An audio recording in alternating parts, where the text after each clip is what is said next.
This is for the nerds, this is for the brainiacs, this what we deserve. Go ahead and play it back, you ain't gonna touch me, you not gonna do nothing, you are not above me, I bet you wish you was me, I know it, I know.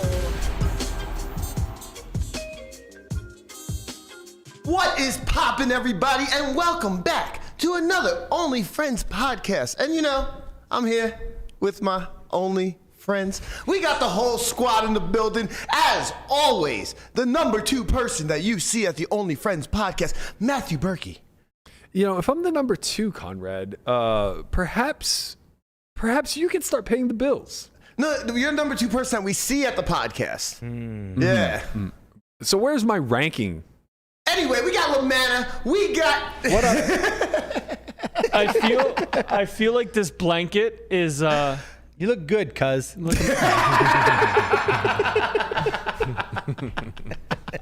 really hope you're just waiting to say that the whole time. No, it literally just came to me. Cuz, you look good. I'm still processing the blanket here, but That's Listen, Palomalo, baby. I know who it is. Speaking of paying the bills, we're not trying to get demonetized with your thing hanging out. I have underwear. I have shorts. We've covered you up for the sake of the audience and for our bottom line. I don't see a problem with it, but that's Put okay. that thing away. I don't see an issue. Oh, man. We have a fun show for you guys today.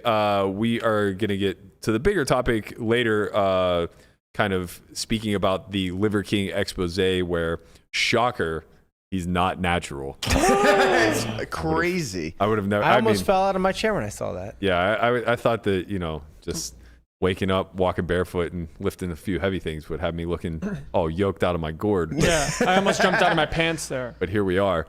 Prior to that, Connie's going to run us down a little bit of some poker news as well as some sporting. We got some shit going on. Aaron Judge was just offered $300 million over 8 years. What do you guys think? I would take it. I would take that too. It's a lot of dollars. It has him. It would have him as the highest paid, I believe, slightly over Mike Trout. As the highest paid per year? Yeah. Not per year. Well, what's his face? Scherzer? Scherzer from the Mets is the highest per year. He's making $43.3 million per year, but he's only on a 3-year deal. So it's $130 million total. Judge would be the largest contract, the largest total contract. $300 million is the largest? Okay, I thought someone got like a $400 million. Trout. Yeah, Trout got Didn't like Trout get that? Somebody got, that's what I thought. I thought he got 12 years, $400 million. Yeah, I thought it was something like that. And, Maybe. and Giancarlo Stanton got 12 years, $325 from Miami. Yeah. Long time ago. Or something like that. Obviously, this is a better deal than they offered him last year. Yeah, So, Trout got like, 12-year, $426. Yeah. Yeah. I knew it was something crazy like that. But Judge would be making more per year. Yeah. Yeah, correct. Oh, so maybe it was position player. Maybe that's how they qualified it. Maybe. The most per Yeah. year for a position player. That contract looks good, cuz. you want to know yeah. what contract really looks good, cuz? They offered Ronaldo $250 million a year to play in Saudi Arabia. That's oil money, I baby. saw that. That shit is wild. They have a lot of oil money. Yo, look at this breakdown. $4 million per week, $567 per day, $24,000 per hour. What the fuck are you gonna do with $24,000 per hour? You could spend it. Conrad could spend it if anybody could do it. No, honestly, I feel like I'd get tired. You could pay off like half the tab. The tab we paid off in less than 20 minutes. How do they recoup that money as the team? Well, they kind of put sports washing in there, assuming that there's some sort of idea of like some not clean money for contracts as well as. Okay, so they're laundering, fine, but like, I mean, how does baseball do it? well, they do it through TV. Well, I'm sorry. I'm sure they got huge TV contracts. Do they? Yeah, I think so. I mean, soccer has yes, to, and they'll probably get bigger if if they get Ronaldo. Yeah. I'm sure that there's something. I don't know what television looks like in the rest of the world. I just know it's not as big as America. Yeah, I mean, soccer's so Yeah, big, like across the world. So I think like it's not like you're just getting Saudi Arabia. You're getting like the whole world minus the United States. Do you think he's gonna take it? I mean, how do you not? I mean, Tough to turn down. shit. $250 Seriously, million, bro. How do you not, like, for a year? We're not talking about like a 5-year contract, a year. This is a 1-year deal. Well, I think it was like It was $204 million a year. Was I what think the it was tweet like said. 18 months the deal or something like that. Because I think he was offered like 406 or something like that. I mean, money talks, man. They That's really a baseball deal. them Yeah. there. Make him an offer he can't refuse. That's literally a baseball deal broken down into one season. That shit is. What are we talking about? Right. This shit is insane. When And you, the when best you part said about that, it is- I didn't realize that it was that short of a time. Do you guys know why he's getting offered a contract? Why? Because he walked off the field last 2 weeks ago or 3 weeks ago, and he got kicked off his squad. Yeah, so he left. So he's a free agent. He left Manchester United. Yeah. He left Manchester United. Was it Man U? Yeah. He went back to Man U and said Yeah. that the facility, like the training facility, was the same as when he was younger. So he was back there, was just like, kind of down bad. I'm gonna leave, and now he's got this unlimited kind of deal right now. At some point, the money has to like not mean as He's much, just like right? Saudi Arabia. It might be now. Right? Like He's if really we- rich. That's what I'm saying. Like if you take one of us, like yeah, of course, take the contract. But like if you take someone who already has a few $100 million, then it's like, wouldn't you just rather do what you want to do? Well, I mean, If you're gonna get like $100 million less, what's the con not to take it? Well, to not take Right? it? Why do you not? Oh, He yeah, might because you just have to not wanna live there. Yeah, you have to live in Saudi Arabia for Yeah. some extended period of time. Yeah. Like 18 months? Yeah, I mean, I'm sure he'll I'm be just sure- fine. I think might he'll be never all get right. back out. It's a lot of money, man. But you know the thing is, they're also like this is bringing him down to lesser competition if he goes. He's like, gonna go he- be like Dwight Howard. He won't be in like the European Super Oh man, League Dwight leagues. Howard has been putting on a clinic over in fucking. Well, I think the he's Lady in. Boys? Is he in Japan or? I think he's in. I think he's in Thailand. Taiwan. Thailand, I think it is. I want to say it's Doesn't Thailand. seem fair. Let me check. But anyways, like he's out here shooting threes. He's out Yeah, here. He's living bro, life. he's balling on people. Yeah, he is. He's in living Taiwan. Yep. It's Taiwan. Yeah, he's Okay. in Taiwan. He is out here just getting buckets. First thing I see from Complex, Dwight Howard completely dominates in his Taiwan debut. Sure. Shocker. Yeah. In the NBA, he's just like, kind of mid. Taiwan, superstar. Living the mean, dream. He was never kind of mid. He was fucking at his peak. He was really No, he was good, nasty. man. I'm saying now, like Dwight Howard now is kind of of course. But obviously Dwight Howard like back then was the guy, and now he's just in Taiwan getting buckets, shooting threes, doing whatever he I wants. mean, he moved to Taiwan and became a 2-3. Yeah, he needed to display those talents that he had. That Like Curry, who? Yeah, exactly. Fuck these guys, bro. Just give me the ball. I mean, Messi's gonna come fucking play in the United States eventually, right? Yeah. That's what Beckham did. He came to LA and just got fucking paid. Do you know that?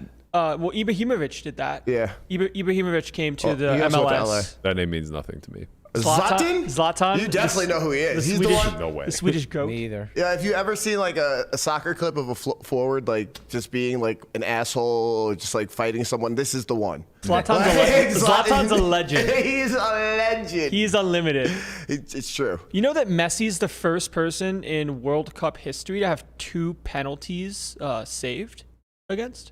Wow. I don't know what that I means don't know what either. that means 2 penalty either. shots that he got. You know what a and they penalty both kick saved. is, right? I know Yeah. what it is. He's the first person to not score a penalty kick In 2 attempts. in 2 attempts in the World Cup. Wow. That's pretty wild. Yeah. But he's also the only person in like 20 years for group stages and World Cup, in club soccer and World Cup to not get eliminated in group stages. So he's always advanced for 20 years. That's pretty sick. Ridiculous. That's actually pretty sick. Very ridiculous. I know like you don't know soccer very much, but it's a big deal. Belgium for the first time since 1998 did not advance today. Belgium was getting some sick calls. I saw on Pat's story. Pat's was like kind of raging out that Belgium kept getting like these refs just like, he's like, what the fuck's going on here? How's Belgium getting all these calls? Yeah, it was a weird game. Yeah. But because yesterday Poland advanced for the Yes. first time since like 1986 or something. Yep. And they advanced because Saudi Arabia scored a goal against Mexico at like the very end in extra time, where the score is then 2-1, where they had tied amount in goal differential. So the reason why Poland ended up advancing and not Saudi Arabia was because they had less yellow cards. Oh my God. They had less yellow cards. So I saw a meme of like from Peaky Blinders where like he's yelling at his friends. He's like, no fighting, no fighting. And it's like the Poland manager to his team while they advance. That's pretty past group great. stages. That's the dumbest tiebreaker I've ever heard of in my. Well, what? you go from points to goals to Cards. Yeah, I'm sure it's goals down the for, list. goals against. I mean, It's sure, ridiculous, fine, but, though. like- It is ridiculous. Like, That is man, pretty- soccer's so down bad. They just like find a way to ruin everything. Nah, stop it. This They World do. Cup has been fucking awesome, I man. love I This love is watching so good. It is so good. I'm hooked. I'm fucking hooked. USA versus the Netherlands Saturday. You know what else is good? It's time. You can't do that for everything. I do what I want over here, all right? You see this? This is the If I'm number hostess 2, I with think the- you're number 3. This is the hostess with the mostest, all right? I do what I want over here. And I said it's time for the hand of the day. Is it the hand of the day or is it the hand of the Oh week? my What's going on? God.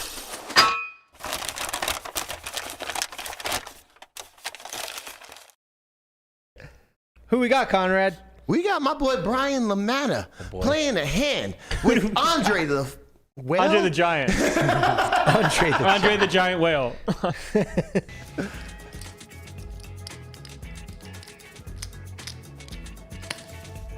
My favorite part about Andre is the way that he slams chips into the table. It's really nice. So I have to fold, but I get to keep watching. Andre just fucking turbo slams in 4.5x with the Yeah, 9.5 that's why I dime. Checking range. He's drooling on himself. Thank you very much. We're just gonna see bet. Rainbow board, queen high. Does it continue with like 3 flushes? Probably. He has more 3 flushes, so.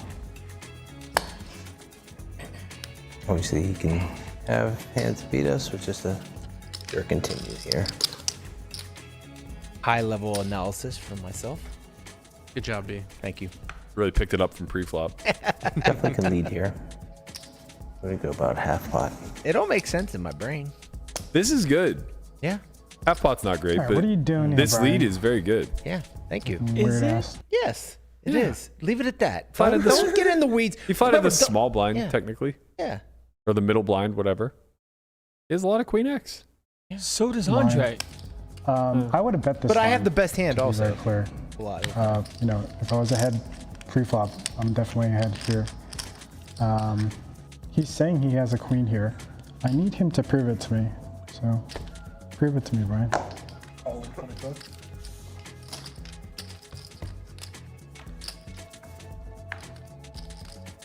I think he's going to pretty much check most of his range unless he has like a queen.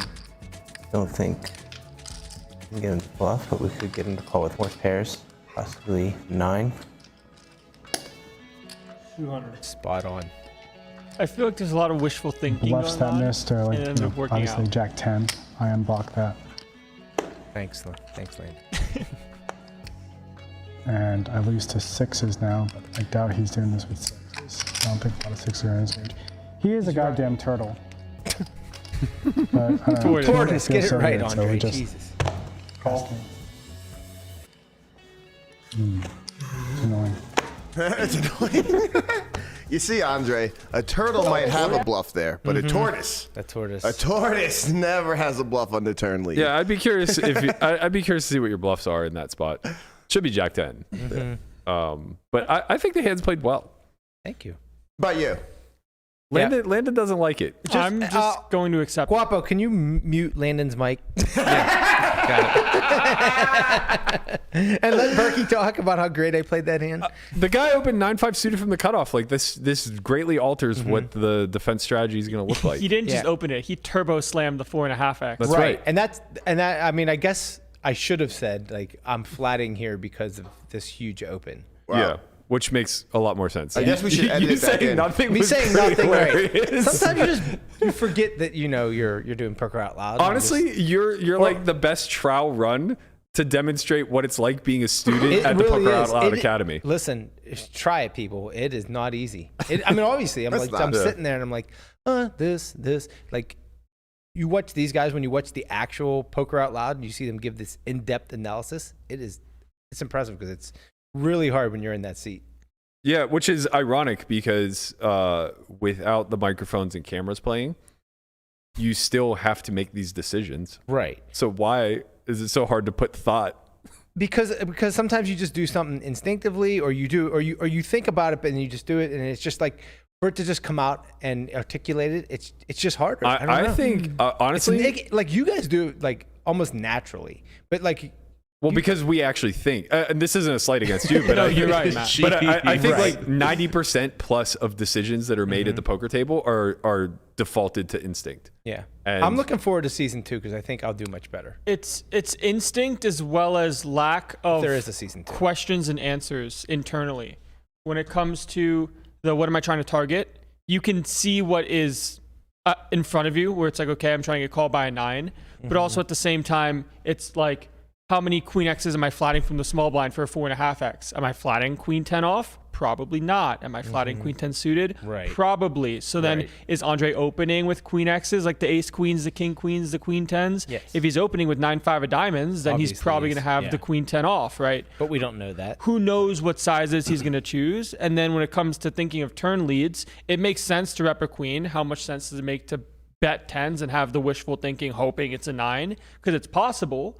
But at the same time, it feels like it's a decent idea, so you go with it. Right. Where there's not much of the how much merit does this have and what size appropriates with the decision I'm making. Yeah, I kind of like that though. I like that because the alternative is that the thought to lead there never exists. Yeah. Right. So like I'd rather like lead and target a specific subsection of Andre's range and then be wrong. The problem is like you get the positive feedback loop, right? Correct. So like he plays the hand this way and it's just like, I'm a genius. Yeah. This like, was yeah, like well, max. This was like the this is most max perfect exploit. way it could Yeah. draw out, where it's like, wow, this is genius. Like if Andre showed you his hand, this would be how you would play it. Right. You'd flat pre, you would check call flop, lead turn, lead river. I knew what he had. I still read him. yeah. Anyways. To be fair, when I first watched the hand, I thought it was a 3-bet pot. And I was like, wow, Lamana played this great. Check calls flop, just blocks turn. But you chose the wrong size. You should have chosen a block size. But like, So block. like 20%? 25, yeah. 5%? Yeah, quarter pot. Same thing. So yeah, like half pot was just like, ooh, okay. A little much, but I see it. Yeah, whatever. I was just trying to get max value from You're his hedging. nine. You're hedging. It's fine. But in my head, it was like, I thought it was a 3-bet pot. So I was like, oh, well, Andre will show up on river with like some ace highs and definitely other pocket pairs that are going to be forced to call in this spot. And Right. Lamana's just wrecking. Right. Like Andre's going to have 7s and just hate life and have to call. But then when I realized that like you just didn't speak pre and had called, I'm like, okay, a little bit more weird. Yeah. Shit got a little on an island here. Yeah, because now at this point, the ace highs on the turn for Andre just kind of get shedded. And he's more likely to just have pairs as well as his stronger pairs and still 10s, right? Yeah, and Andre like just- 7s probably C-bets a little less. Well, who knows with Andre, or but Andre is still going to have 7s, but he's going to have less like ace 10 off. Yeah. Or like ace 10 suited if Andre's just Right, going to be yeah. calling too wide versus Yeah. 2-bet anyways, where he is still going to have aces and kings that he's not going to raise because now there's 2 queens. he does. and He Brian does, however, leads. have a lot of 9x. I guess so, Yeah, right? he's got the 9-5. Right. If he has 9-5, he's got 6-9, he's got 7-9, you know? So it's hard to really tell, but In any you event, can never really know. I found that to be a fun hand to illustrate. Hopefully, you guys have been watching along on the Only Friends Out Loud.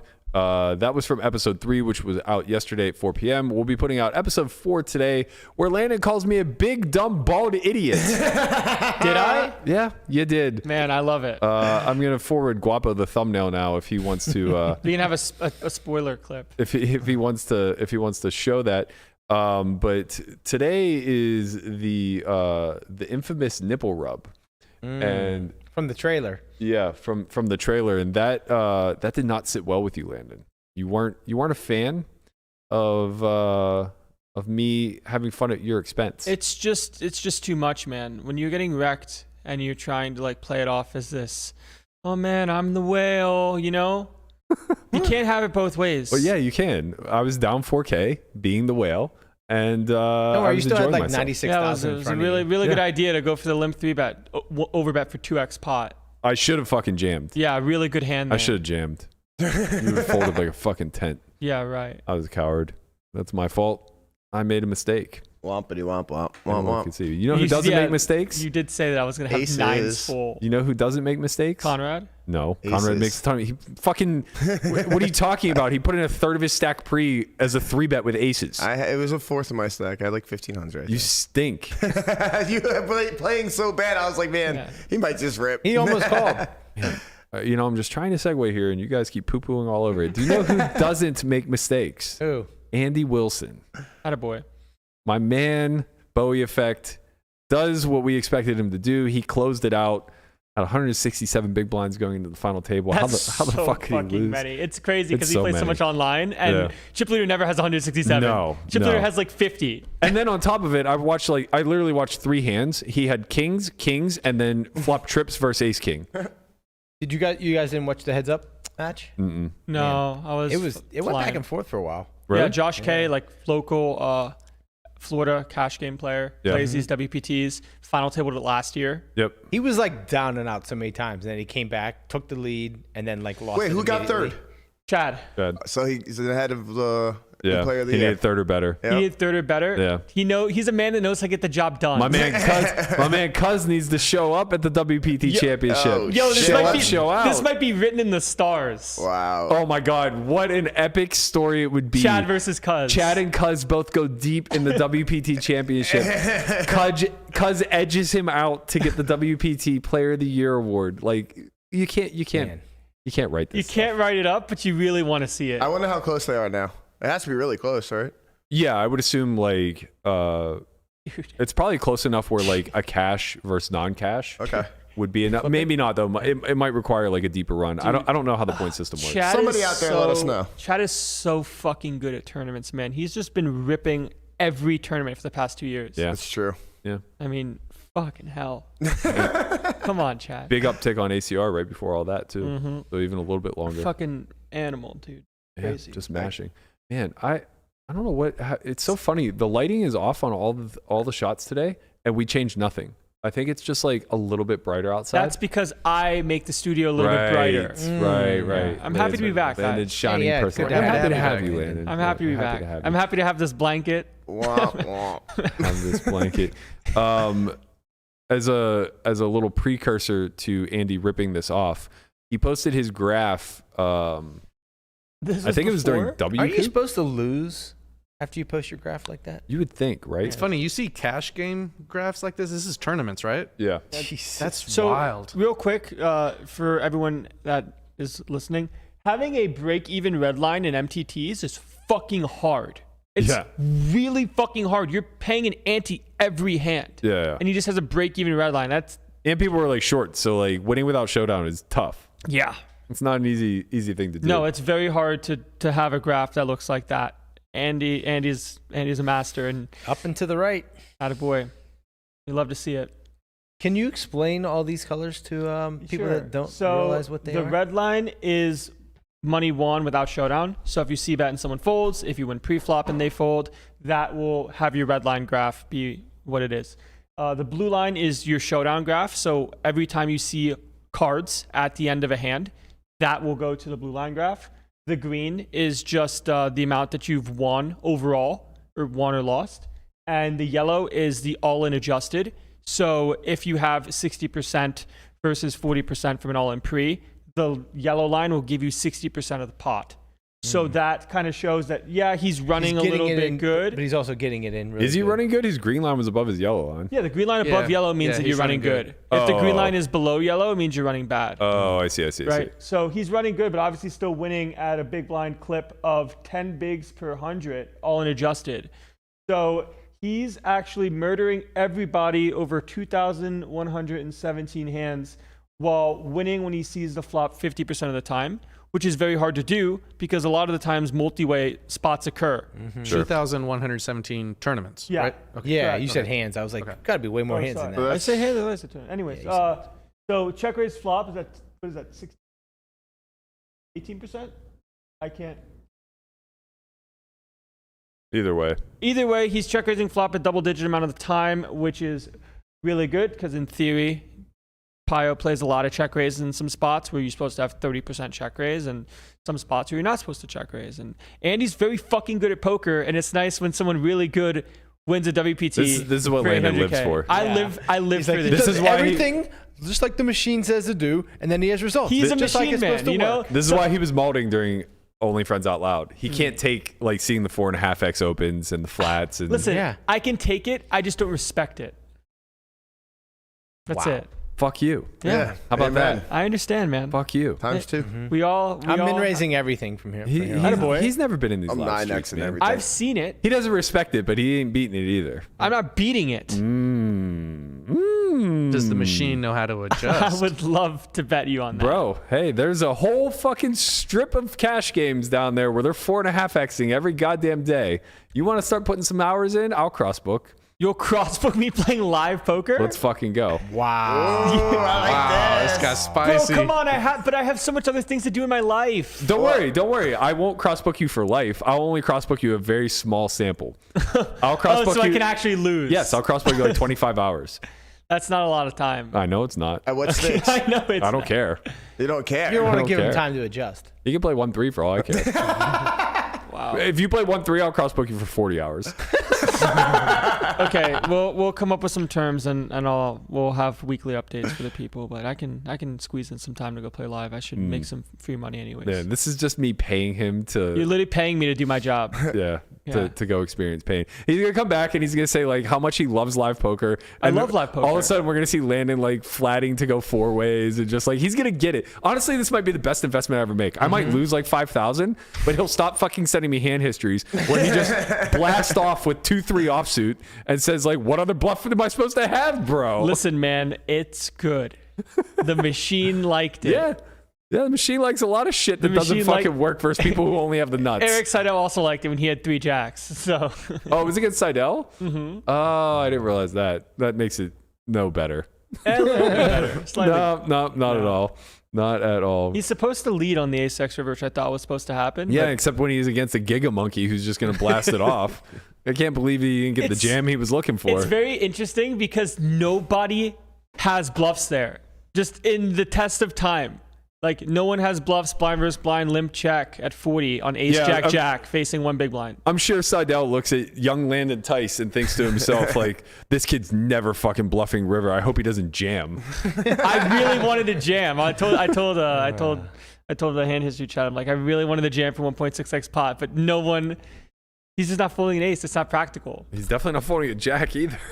Yeah, he fucking should. Oh, man. Psycho. All right. He's a psycho? Bluffing. Yeah. I know. He has a jack. Hey, man, how else are you supposed to win with 3 high? 3 high gotta fly. I'm It's all in. ace, jack, ace, fucking 5. Ace, jack, 4 ace. Yeah. What are you going to do? Turned a gutter. Yeah. What can I Did do? turn a gutty. Nice. What else is he supposed to bluff with? Andy Sure. respects it I know he does. as a fellow man of the machine, you know? Yeah, except He wins no. the WPT. So Andy respects it the same way that Tortoise recognizes that you can sometimes lead when the board pairs. Andy recognizes, like, yeah, this is definitely a thing. I wouldn't personally do it, but I respect it.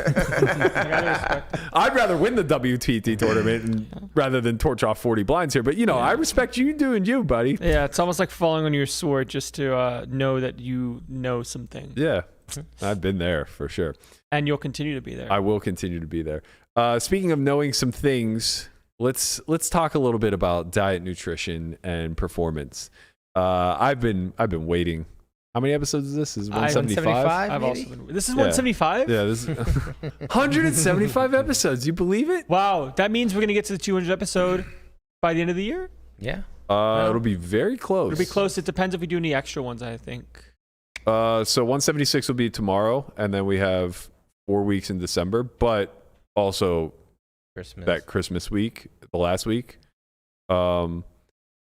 I don't know. Could get. I mean, it to done. be fair, Christmas Eve and Christmas fall on Saturday and Sunday, so like technically we don't need to have a day off. We could get it. We could get it done. No, we couldn't. We could do a later get to night It doesn't episode. really matter if we do or if we don't. It doesn't, and we also would only get to 196 unless we like started doing 2 days. Had some late nights. Let's not go overboard here, buddy. We got a lot of shit on our plates. You know, it's tough enough to get out here 5 days a week. Tortoise Tortoise needs a nap just thinking about He's it. dead behind the eyes. Conrad left. Yeah, He lost Literally. Conrad. Gone. yeah. This is our number one, by the way. Right, the number just, one. just leading from the front as usual.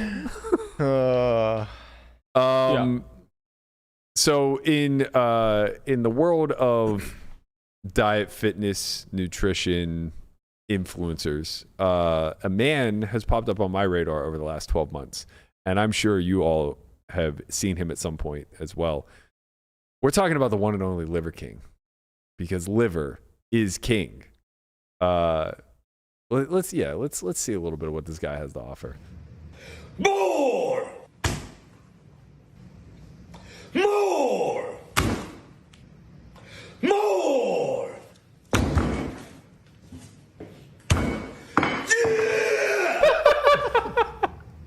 This is so good. This guy. It's so good, man. It's so good. Like, this guy is a cartoon character, but honestly, like, he really is what he's projecting mostly.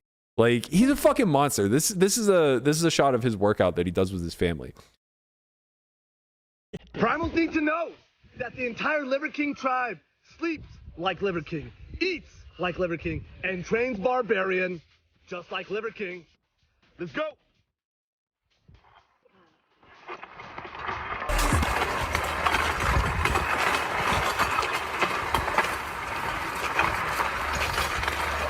Liver King. Those poor kids.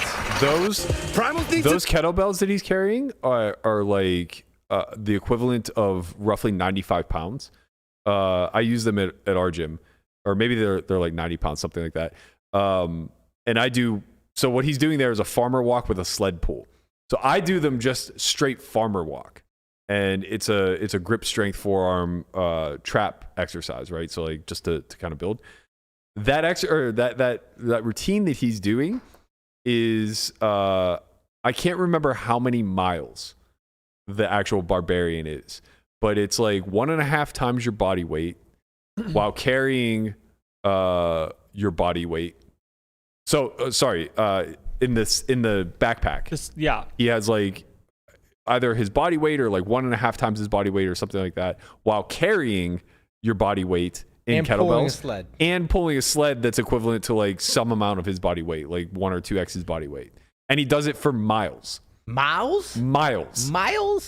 Bro, Brian and I, when they had that, because it's kind of like the lifestyle is like gym talk, right? Where it's like the gym plus like TikTok short form content, where you got like the lean with it rock. Brian and I are out here just vibe. Like, that is good fucking content. Like, regardless of the other stuff that's going on, like, this guy lives and preaches the lifestyle that he represents.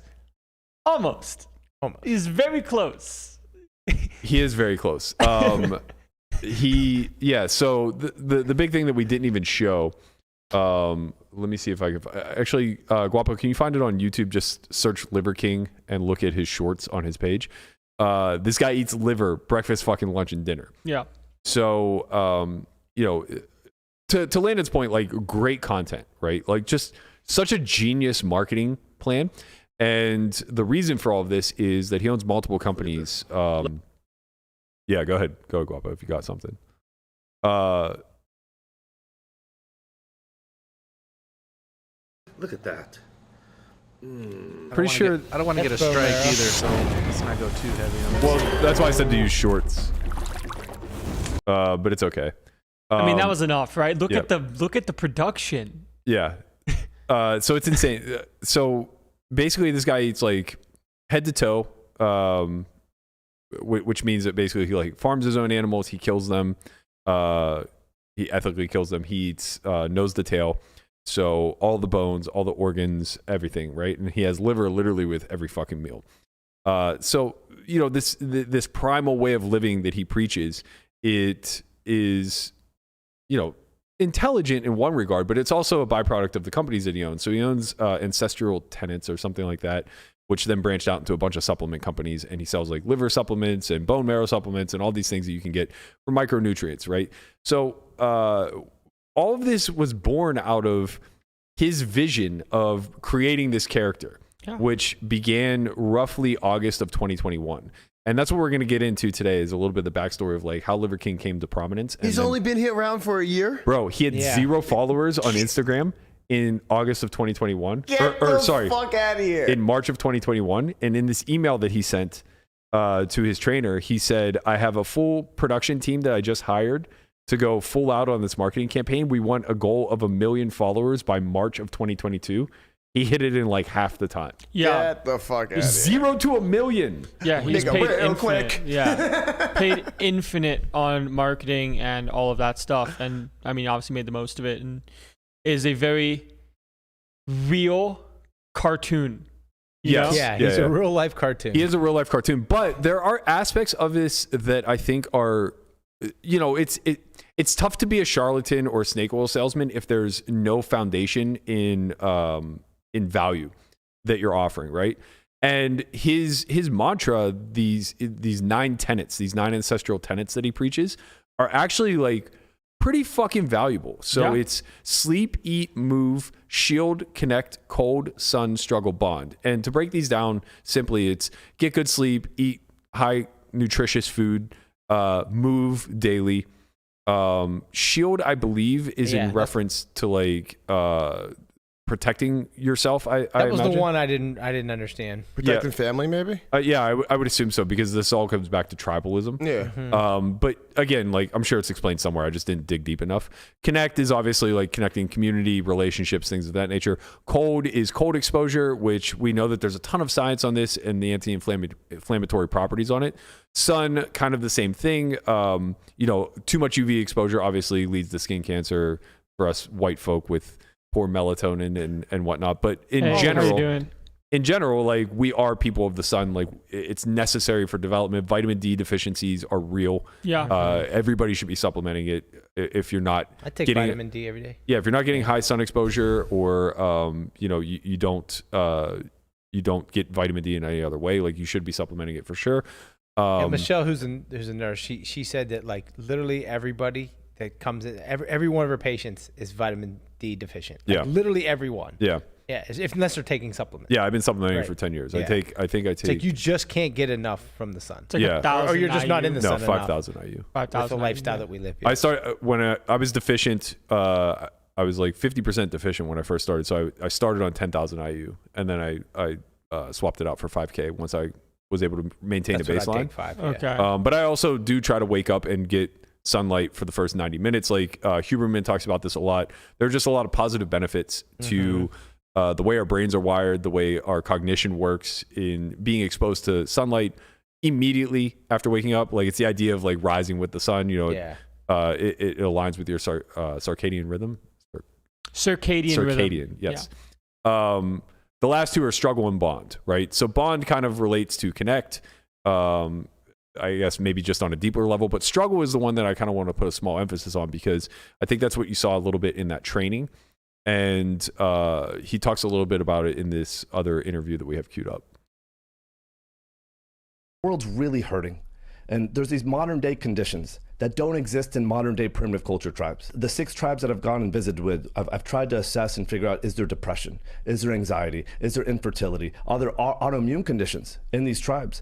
And it seems non-existent. But today we're really hurting with these things.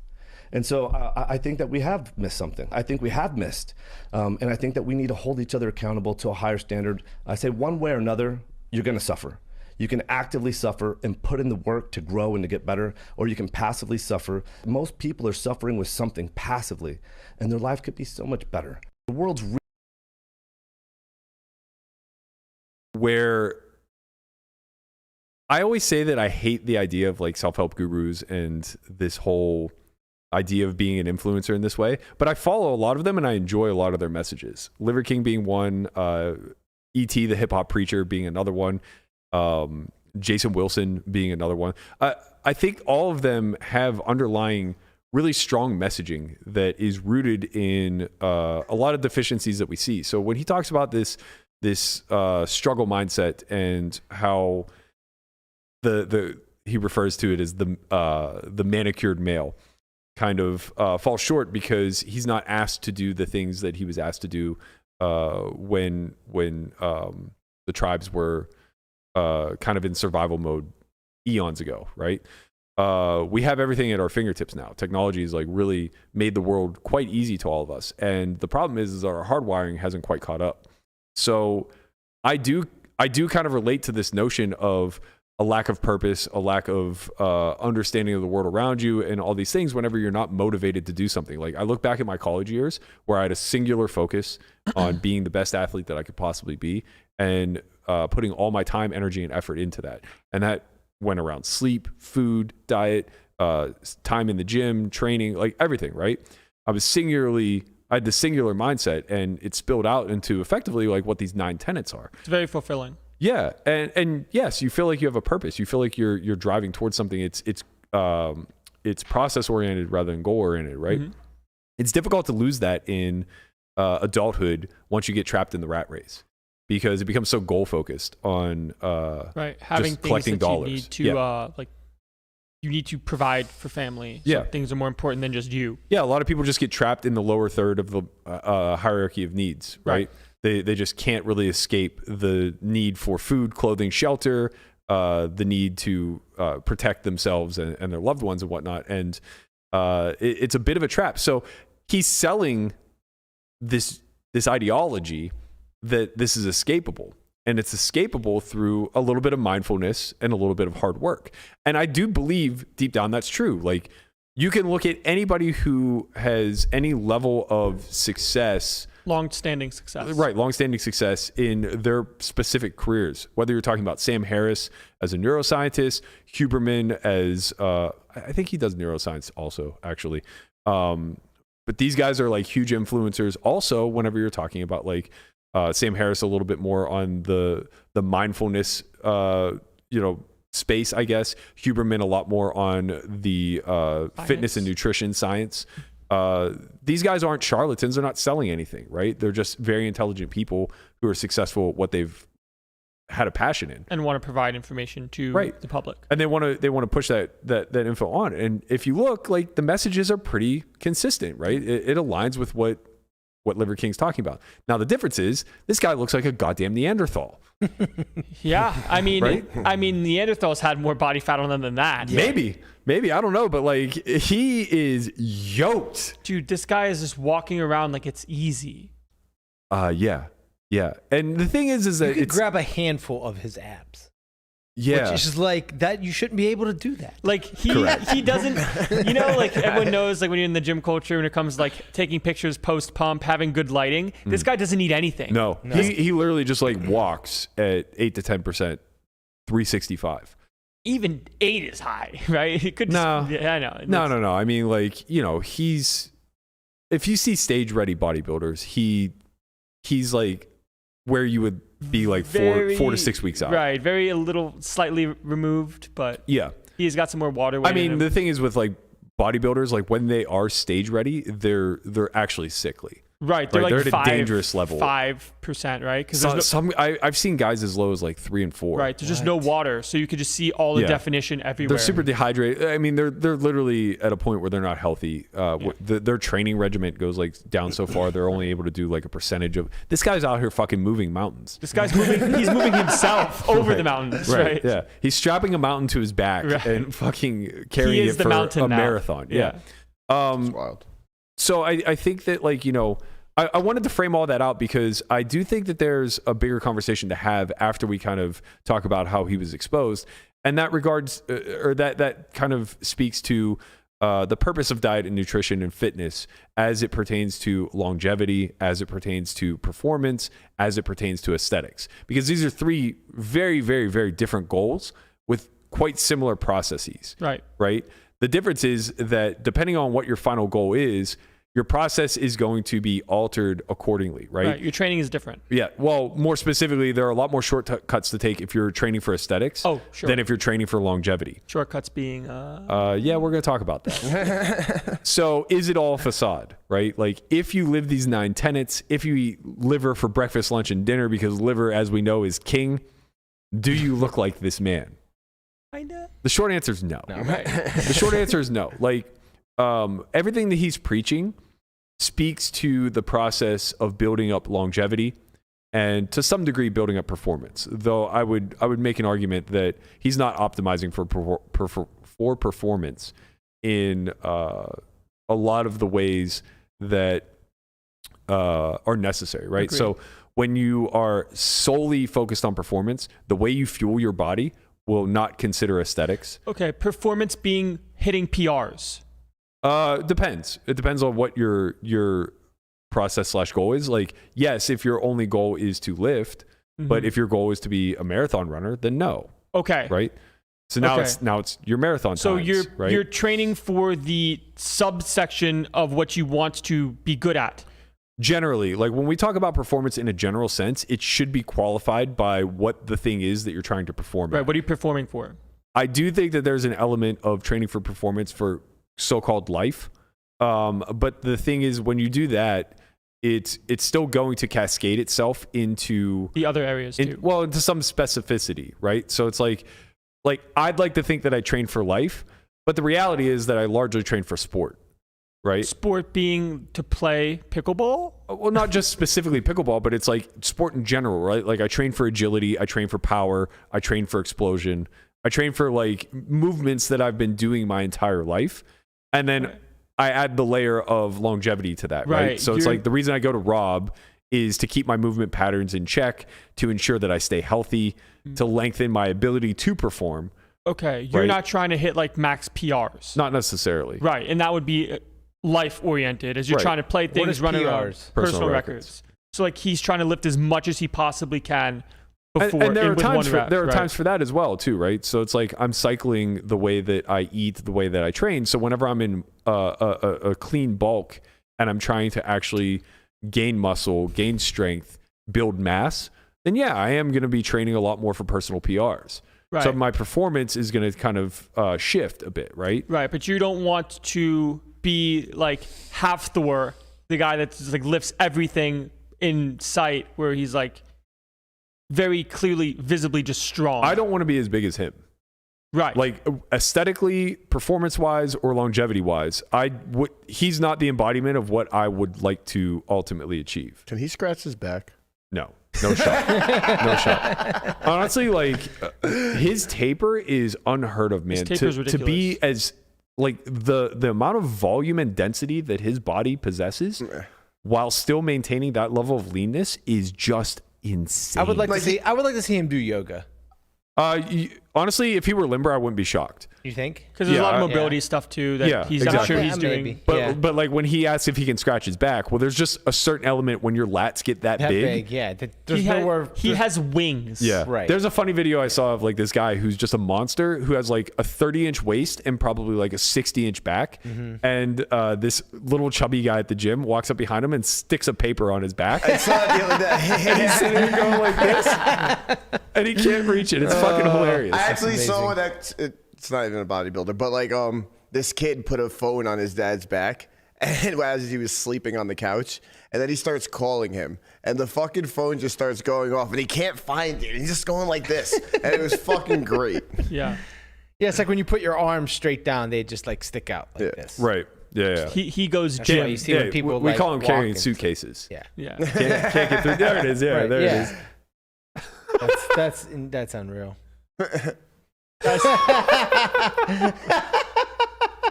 Look at this guy's physique. It's bro. incredible. Yeah, he's shredded, but like to me, that's too big. Right. Like you just don't want to look like that. Right. So it's like for me, basically, have you ever played the game of like if you could pick your perfect mate and you had 27 points on a 1 to 10 scale, and it was personality, looks, and I can't remember what the third one. Oh, intelligence. Okay. So intelligence, humor, and looks. How would you divide the? Wait, you have 27 points? You can't just go nines across Nines the all board? the way across. I feel like It you give me seems- too many No. points. Yeah, I gave you too many points. It's Too 20. many It's points. 21 points. Okay. It averages seven right, per. Right, I was gonna Yeah. say that's pretty good. Yeah, no, that's- 999. Yeah, no, my bad. Triple nine feeling it's, fine, It's baby. 21 points throughout 3 categories. So like you have an average of 7. Mm-hmm.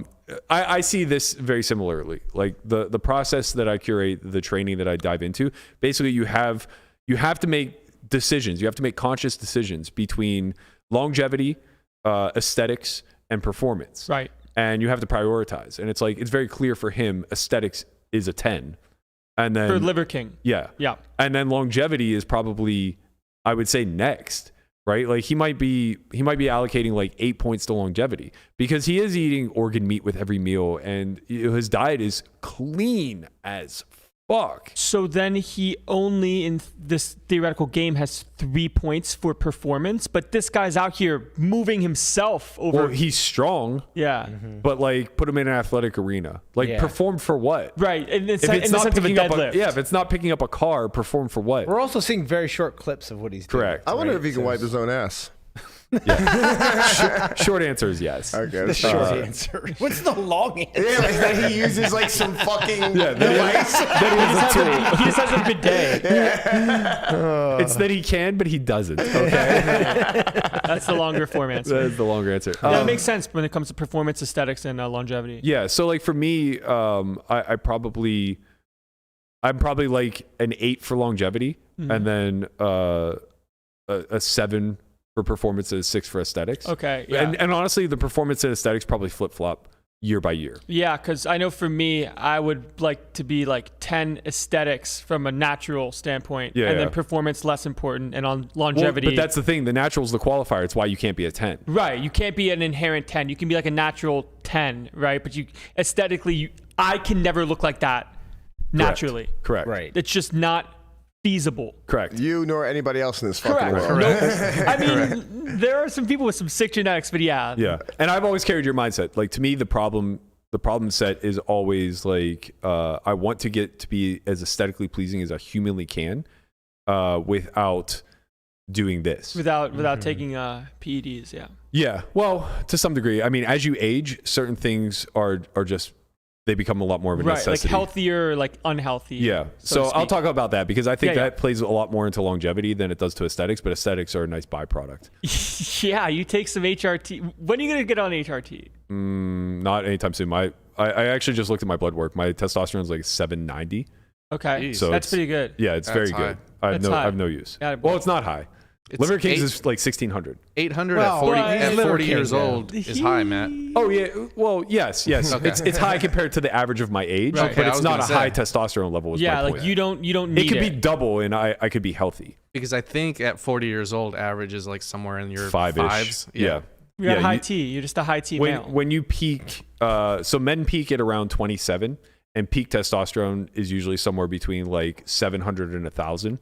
And that's where like the genetics come into play. Those guys that you just see, they're like genetically freaks. Superior. They're at their peak testosterone. They're just like 1K. You know, it's like, that was never me. Right. I was probably like in the 800 range. Yeah. And I'm able to maintain into my 40s because of supplementation, which we'll talk about a little bit. But yeah, I don't think I'll need TRT anytime soon. Nice. Or at least I don't want to. But if I were to take it, I could look like that. Yeah. Because I could double 800. You can easily double your testosterone with supplementation. Taking HRT?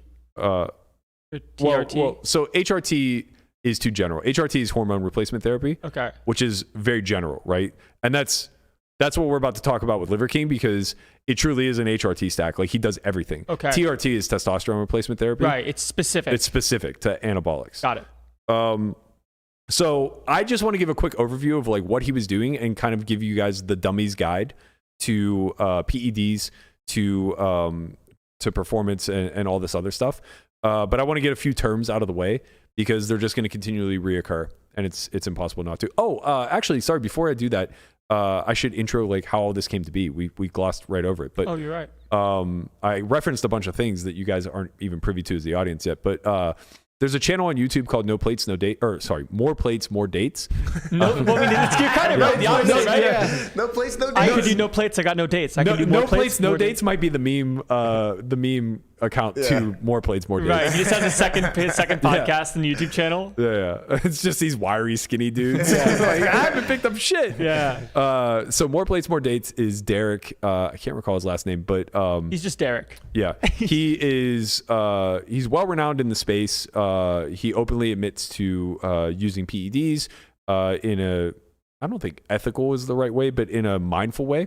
Effectively, like I think this is a big misnomer that people don't understand about PEDs is that they can be utilized properly.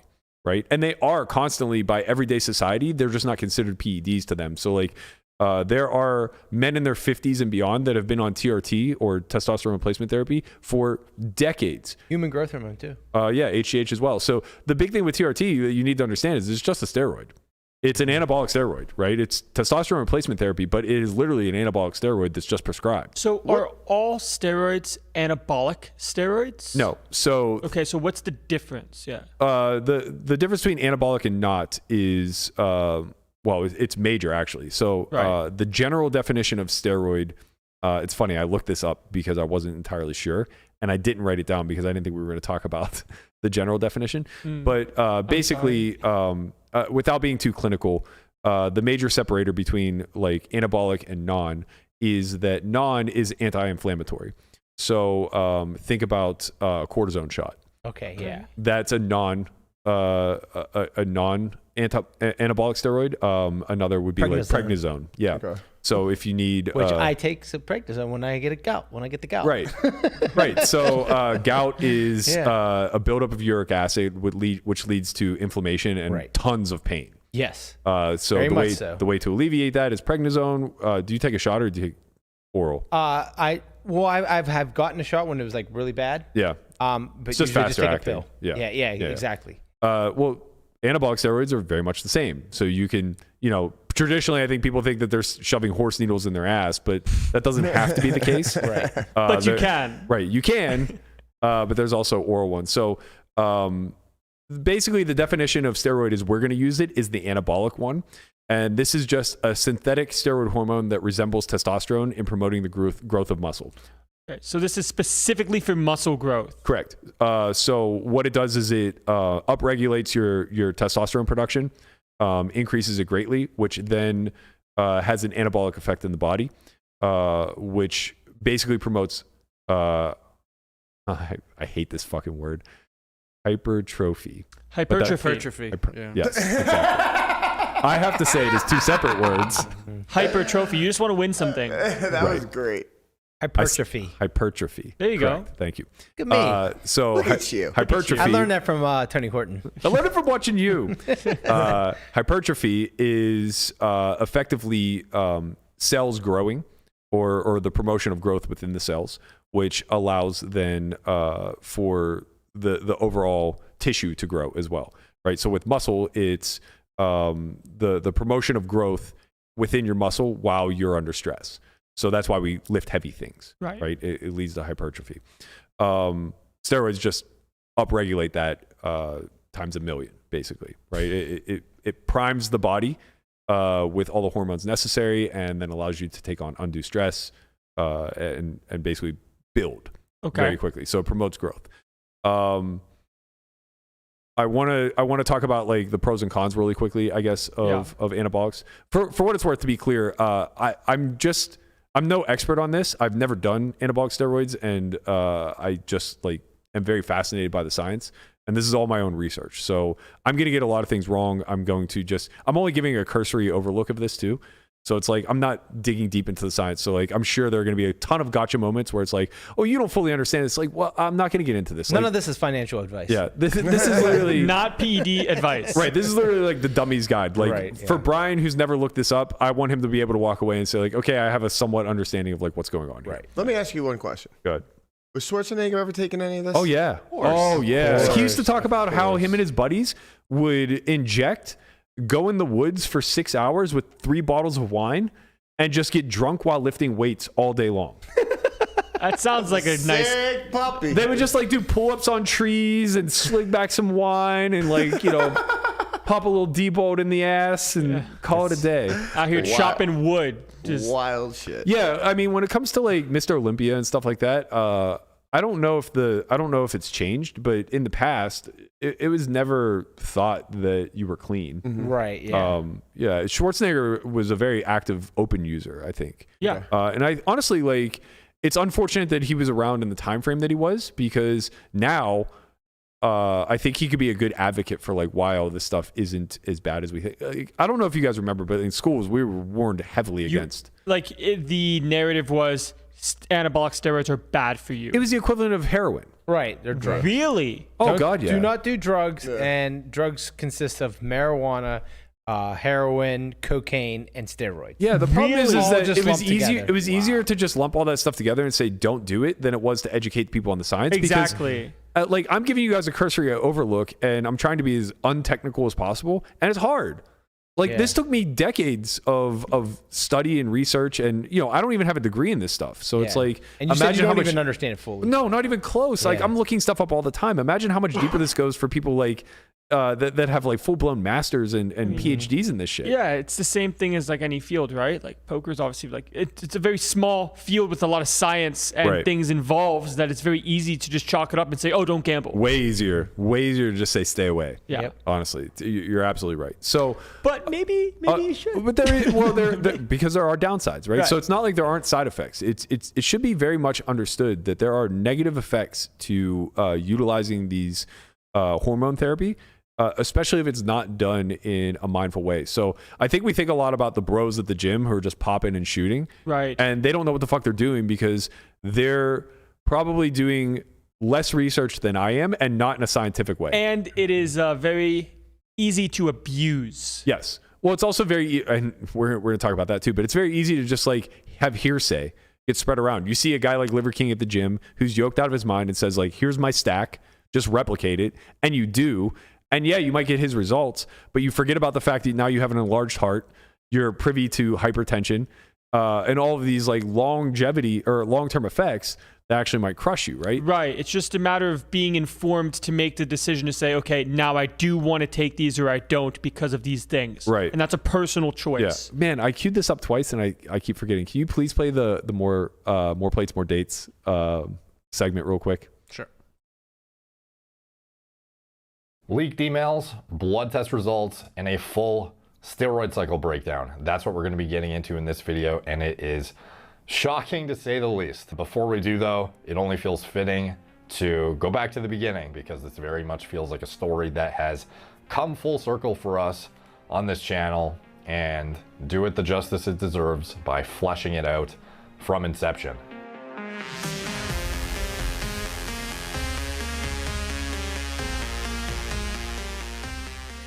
Okay. So now that's I should have played that 20 minutes ago, so I apologize. So now that you guys are kind of caught up a little bit with what we're talking about here today, I do want to like finish getting these terms out of the way. So as it comes to the negative side effects of steroid use, when not regulated, obviously, you suffer from raised cholesterol. Now, cholesterol markers are a hot button issue in general. They tend to not mean what they mean. So like LDL, HDL are the good and bad cholesterol markers. And for a long time, we believed that we could predict heart disease based off of, I believe, HDL, but I can't recall. But it actually turns out that what those numbers are, there isn't a direct correlation to heart disease necessarily. What really matters is the size of the cholesterol and whether or not they're prone to block. So I believe it's not triglycerides. Maybe it is triglycerides. Triglycerides. Yeah, triglycerides. That's the bad fat in your blood. So that's usually a good indicator of heart health. But anyway, raised cholesterol through synthetic use of these drugs is obviously a bad thing, and it does lead to a higher risk in heart disease. This can come from the form of hypertension. It can come from the form of potentially blocked arteries, all types of stuff. Basically, you're stressing your heart. But additionally, and we'll talk a little bit about this later with like HGH, it can lead to enlarged organs as well, which is a whole separate issue. And you can find this stuff from blood work. Yes. These answers. Yes, exactly. The enlarged organs? You can figure out from blood work? No, probably need an MRI for that. Yeah, just guess. the numbers. Yeah. But yeah, actually, what would lead you to getting the MRI would likely be I got you. peak numbers in your blood work. Yeah, it makes sense. Secondary side effect could potentially be liver damage. Obviously, your liver is handling all the toxins. This stuff in excess is going to be treated as a bit of a toxin in your body, so that can be a bit of a problem as well. So another word I want to get out there is androgen, and what this means is effectively the male characteristics, right? So I think people have a little bit of a misnomer thinking that like all steroids because they lead to an upshot in testosterone, they also lead to an increase in male characteristics like body hair, deepened voice. We talk about this all the time when it comes to women taking steroids. That's actually not true. There's a ratio of the anabolic nature of steroids and the androgen ratio or nature of steroids. So basically, there are designer drugs that are high in being anabolic and low in being or affecting the androgen effects, right? Created in a lab. Yeah, I mean, all of this stuff is synthetic. Right. But specifically, why am I losing the name? Specifically, Winstrol is very popular among women because it's relatively low in the androgen effects. So I just wanted to get that term out there because we're going to talk about it briefly as we actually get into what his stack was. But when the androgen effects are high, what you'll see is hair loss on the scalp, denser facial and body hair, acne, oily skin, deepened voice, rougher skin, increased aggression, infertility. And these were all the side effects that we were warned about as kids, right? Like you're gonna roidal rage. Yeah, you're gonna kill somebody if you take steroids because you're so angry and can't control your emotions and yada yada yada. And your balls shrink. Yeah, your balls actually. Yeah, yeah, you can get testicular atrophy. That's a thing. Yeah, though for what it's worth, I don't know that that's really all that terrifying, other than it looks aesthetically weird. Like I guess the infertility aspect of it, depending on what your age is. Roid rage is also debatable. No. Well, yes and no. I've seen articles where it's like it's not necessarily proven. So the high androgen aspect of it does have a direct correlation, it seems, to that like center of our brain due to the hormonal imbalance. But I don't know how. Like what you're talking about, quantify, probably, like what right? you're talking about is like the Chris Benoit shit, where he was juiced out of his mind, killed his whole family, and then killed himself. My God. And I don't know that is necessarily directly correlated to steroid use. Like that's probably an CTE. underlying. Yeah, it's almost certain to be an underlying issue, whether it's CTE or some sort of mental health defect that this may amplify. Right, and it's easy to attribute because of the roid rage stigma. Yes, right, exactly. So causation does not necessarily equal correlation, or correlation does not necessarily equal causation in this instance. The last thing I want to talk about is HGH and IGF-1. These are terms that you've probably heard thrown around a bunch, especially if you followed baseball in the 2000s. So HGH is human growth hormone. I think this is misqualified a lot as being anabolic, and it's not. It's not a steroid. It basically is utilized. It already exists naturally in your body. Right. So your pituitary gland produces it. And it basically follows our life cycle, right? So it's at our highest when we are, at our peak in puberty, and then it begins to drop off as you get into adulthood. Right. It has a direct correlation, or it upregulates IGF-1. IGF-1 is insulin-like growth factor 1. This does have anabolic effects in adults. So HGH itself, not anabolic, but it upregulates a hormone that is, or a protein, I guess, that is anabolic. So when you're an adult, it is possible to be anabolic. Yes.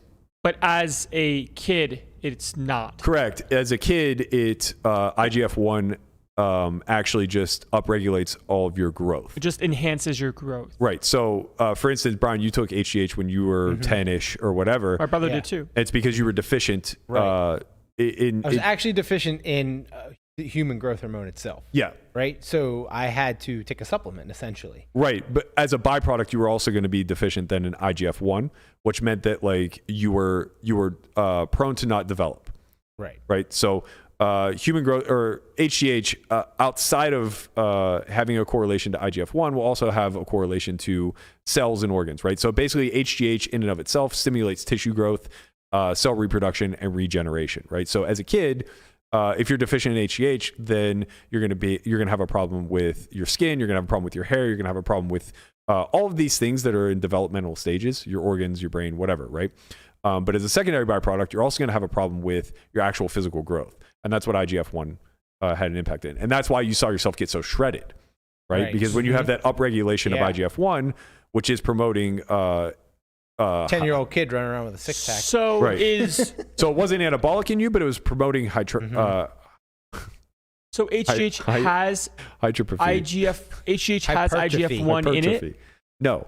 Okay, they're two different things. It communicates with it. Okay. Right, so it upregulates it in the body. Okay, so HGH allows your IGF-1 to increase. Correct. So by taking HGH, both things go up. Yes. Because that's what happened to my brother. My brother was in, I think he was 12, and he would go he was like a freshman in high school and do workouts after school, and he just got fucking jacked so quick, and everyone's like, "Oh, you're cheating." It's like, it's not fucking cheating. I mean, it's semi-cheating, but relax, like. Yeah, I think the term cheating is like a little bit unfair. Well, it's unfair because there is a baseline, right? So cheating is what Liver King did, which we'll talk about, and it's because he like literally tried to double the general baseline for where he should be. Right. When you take human growth hormone as a child, when you're deficient, they try to get it to the level that's average. Yeah, and don't get me wrong, what a normal person would. Right, and don't get me wrong, like they are cheating in the sense that biologically you were supposed to be stunted, but they're also just like we have that technology, right? And that's the big thing that I think is worth discussing is that there's a way to do this ethically or however you want to think about it, that just basically gets you to not necessarily where you're supposed to be, right? Because like when you're supplementing at 50. Like a guy like Perkins, for example, who I believe said that he was on TRT whenever he got into good shape. He's supplementing. It's not to get to the base hormone level of what a 50-year-old should be. It's to get to the base hormone level of what a 30-year-old should be. He got fucking jacked. Right, but that's good. Yeah, good jack. Right, so it's like if you're 50 and have the ability to maintain a hormonal panel of a 30-year-old, you just should because why it's not? fucking healthier. Yeah. Right, and I think the big thing that people don't understand is when you put longevity, number one, what you're really trying to do is not live longer. You're trying to live a higher. You're trying to set the bar higher for the time that you are alive, right? So I'm still probably going to die at 72 or whatever the average age for males are, as far as death rate goes. But you're going to maybe a little higher just because you're active and live a good lifestyle. Well, either way, that doesn't matter. That's not the number I'm trying to correct, right? I'm trying to correct for the age my body will be when I die, right? So I want, instead of spending 2 years or 5 years or 10 years or 15 years in the death spiral, which is how most people go out. If you look at the average health and the average, like, I guess, physicality of people who are in their 60s and beyond, they're not fat. Generally, they're not obese, but they're mush. You know what I mean? Just kind of soft. Not only are they soft, but they're like, they struggle to get around. They're brittle. Their bones are, they're more prone to injury. Yeah. They're not able to live a full life any longer. I saw something where there was someone of a certain company that was really trying to max out lowering his his age. Oh yeah. You know what I'm talking about? Yeah, that was very extreme. Exactly. It was, but there's ways where he went from whatever he was to being like the age of 24 in. No, it wasn't that extreme. Okay. I think he was like 46 years old, and he had the biological age of like a 38-year-old or something like that. Right. He shaved basically like a decade off of the pre-death spiral. Yeah. Situation. Yeah, and those numbers aren't very accurate. Like, exactly. The science isn't necessarily there yet, but the whole point is that we don't have to start dying. Like, we don't have to follow the bell curve of life. Right. Our technology allows us to get beyond that. And instead, like, the longer we can maintain the peak of the bell, I'd rather have that sharp decline, right? Yeah. Like, maintain the peak and then get cancer and die. Okay, fine.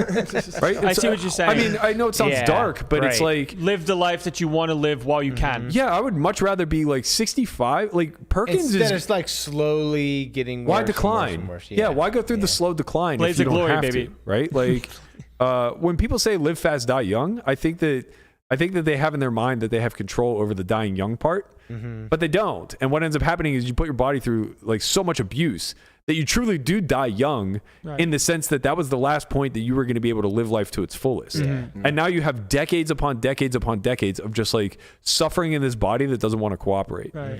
So I guess that's like you'd rather live young, die fast. Yeah. I mean, if that's your mantra. In the sense of like you trying to get to as old as you can before hitting death spiral era. Right. Yeah. Because death spiral era is just real. Yeah. So now, how do PEDs play into pre-post death spiral? So this is where the difference between like hormonal therapy versus like performance enhancement comes into play, right? Mhm. So the whole backstory to this is that Liver King professed that he was natural for the better part of a year. Everybody on Earth who knows Is anything into about fitness. anything I wonder knows, what the percentage of people thought. well, telling the truth. he's making, according to him, $100 million a year in his Yeah, company right. revenue. So Which, if a he says lot. if he says 100 million, it's probably like 20 million. Is that Yeah, public information? I mean, he just probably said, not. well, They're personal. not public companies, so I doubt it. Personally public. I don't know. I make 100 million. Sure, he made a lot. Yeah, either way, like it seems like he's crushing it. So the social media campaign certainly worked, but it's now been discovered that he's not natty, right? So emails from his trainer were leaked. To Derek. Yeah, to Derek at more plates, more dates. God damn. Fuck, the death spiral starting. Yeah. I'm croaking. And in that email, he basically leaked what his supplemental stack was, right? So to just go through these relatively quickly, IGF-1LR is a peptide used for fat burning. It inhibits movements of glucose into the cell, which then promotes fat burning as fuel. So basically, this will just upregulate how you allocate glucose into the cells, which will then also convert fat rather than like simple carbohydrates or protein. So basically, you're burning fat. Yes, it basically breaks fat down into glucose to utilize as so it helps promote fat loss. Right. So you're in more short. likely to burn fat and not the muscle, like muscle as well. Yep. Got it. I don't know if I ever defined peptide. If I didn't, basically it's a short chain amino acid, and it's generally used as a signal boost for natural functions within the body. So like HGH is a peptide. It just signal boosts to your pituitary gland to produce more. Well, actually that's not true. That is not true. HGH is not a peptide. HGH is actually the supplementation of what your pituitary produces. This next supplement that he took is a peptide. So he took CJC with IMAP. IMAP being, he wrote IMAP, but it's actually IPAM. IPAM being ipamorelin, which is a peptide. I've actually taken this stuff in the past, and it's used to stimulate the pituitary gland to produce more growth hormone. Okay. Basic function, right? So it basically just like knocks on the door, says, "Hey, wake up! I know you think you're too old for this shit, but we need to get you out of bed. Start producing more growth hormone. Do your job." Yeah, do your fucking job, man. The next thing he took is ibutamorin. This is a non-peptide that binds to the ghrelin receptor. So the ghrelin receptor is within the pituitary, and it upregulates growth hormone production. So it's similar to ipamorelin, but it's not a peptide, and it seems to be a little bit more aggressive. So it's like HGH plus. Kind of, yeah. Okay. Well, no. Okay. No. It's like ipamorelin plus. Okay. So it's telling the pituitary gland to say, do your job. It's still trying even more. to get you to naturally produce, right? So do more of your job. Yes. Okay. Omnitrope is pharmacy grade HGH. So now this is just the sheer supplementation of human growth hormone. This is HGH plus. This is the baseball era. This is HGH. This is the best HGH on the market. This is what Barry Bonds was doing. This is what all the baseball players were doing. This is that good shit. Right. And the big reason for it, remember, is not because it's anabolic in nature. Like, yes, you will stimulate some muscle growth out of this, but the basic use for HGH is the promotion of cellular growth, rejuvenation. So what he'll get out of this is healthier skin, healthier eyes. He'll recover faster, and the recovery allows him to then stress himself more. So if he's overworking it all, this will correct for that. So you will look younger and be able to recover faster. You'll look younger, you'll feel better, and your recovery being faster will allow you to work harder. Okay. This is, correct me if I'm wrong, a lot of baseball players would take this when they were injured so they could recover faster and return to the field. They would also stack it with actual steroids. Okay. Which is also what Liver King is doing here as I get into this next portion. So they recover and get jacked. Correct. So the reason to stack it with steroids is that if you're now recovering faster so that you can take on more load, well, you should be doing something to promote you to be stronger and to be able to be in hypertrophy more often. Nice. Right? Got it. Yeah, thanks. So now you stack the steroid with it, right? He was taking 3 different types of steroids. So he was taking test SIP, which is effectively TRT. It's anabolic in nature. Think a mass builder. That's basically what this is going to do, right? So this is going to help promote muscle growth. Volume. Yeah, building in growth, right? He was also taking DECA, which is highly anabolic, but does not transform to the androgenin. So this will target raising the ceiling of strength and stamina. So again, now with this, think performance. This allows him to increase his time under tension, which naturally will increase muscle growth, muscle strength, muscle power. It keeps your muscles saturated for longer and Correct. allows you to recover faster. Yes.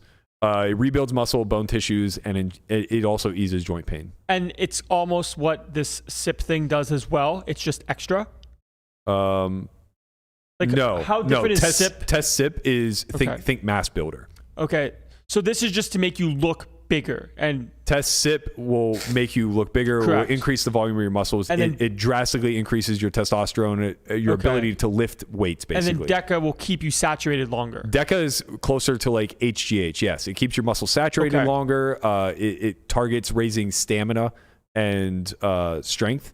So basically, it keeps your time under tension. Your stress levels are able to increase, right? Right. And HGH, allowing you to recover, allows you to do that without any You negative can just side effects. continually go hard all the time. He works out twice a day, Right. 7 days a week. And where you actually, as a human that doesn't take any of this, will be The rest of us- fatigued. You'd burn out. Yeah. So there's an actual medical condition of overtraining. Goggins went through it whenever he ran his first 100-mile Ironman. Yeah. Where you just like start pissing blood. I can't remember the name. SEP.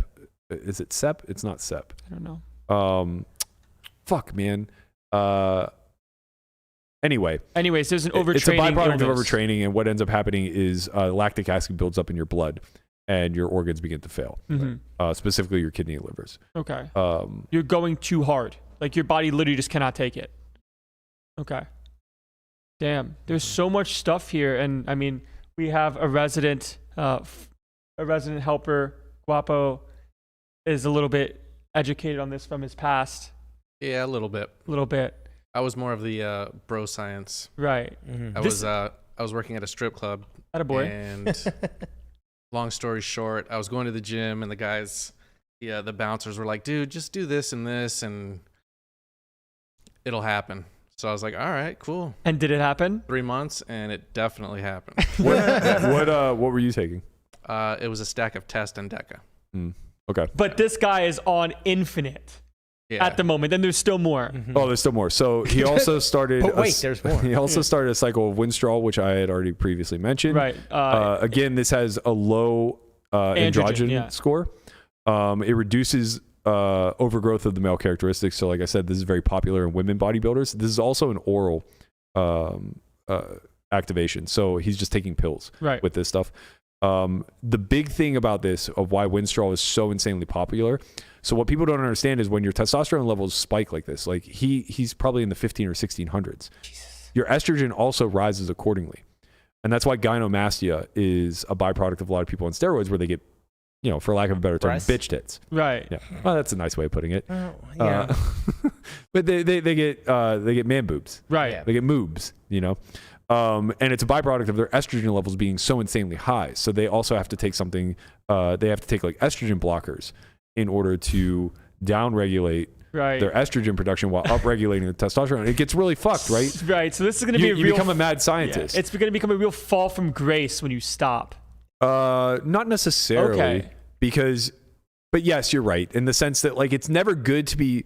If you think of your body as having like on-off switches, but not like light switches, like think of it as like a generator, where when you turn it on, it takes some time before it actually starts running, right? There's the warm-up phase where it's like, and then eventually it gets to running. And when you turn it off, everything turns off. Yeah, think of it as like a generator in cold weather, where now it becomes hard to restart. Harder and harder to restart every single time. That's what's happening whenever you're playing with these levers in your hormones, right? Like when you're up shooting your testosterone. You're trying to regulate everything in real time, and it's like very difficult to do. I'm sure he's working when someone created this stack with scientists that say this will all not fuck you up, but it might. Right. Well, it's an imperfect science is the problem. Yeah. He has to be continually getting blood panels like weekly probably. But the big thing with Winstrol of why it's so popular is it doesn't upregulate your estrogen levels. Oh wow. So it keeps them keeps balanced. them the same. That's what makes Winstrol pretty dope. It's basically like a designer steroid. It can be prescribed in Europe, not in the United States, but nevertheless, like, you know, this is a very popular. All my European friends help. More plates, more dates. Also did Israel Adesanya because he had a little, I think it's called bilateral gynecomastia, where one of his boobs was looking a little sus.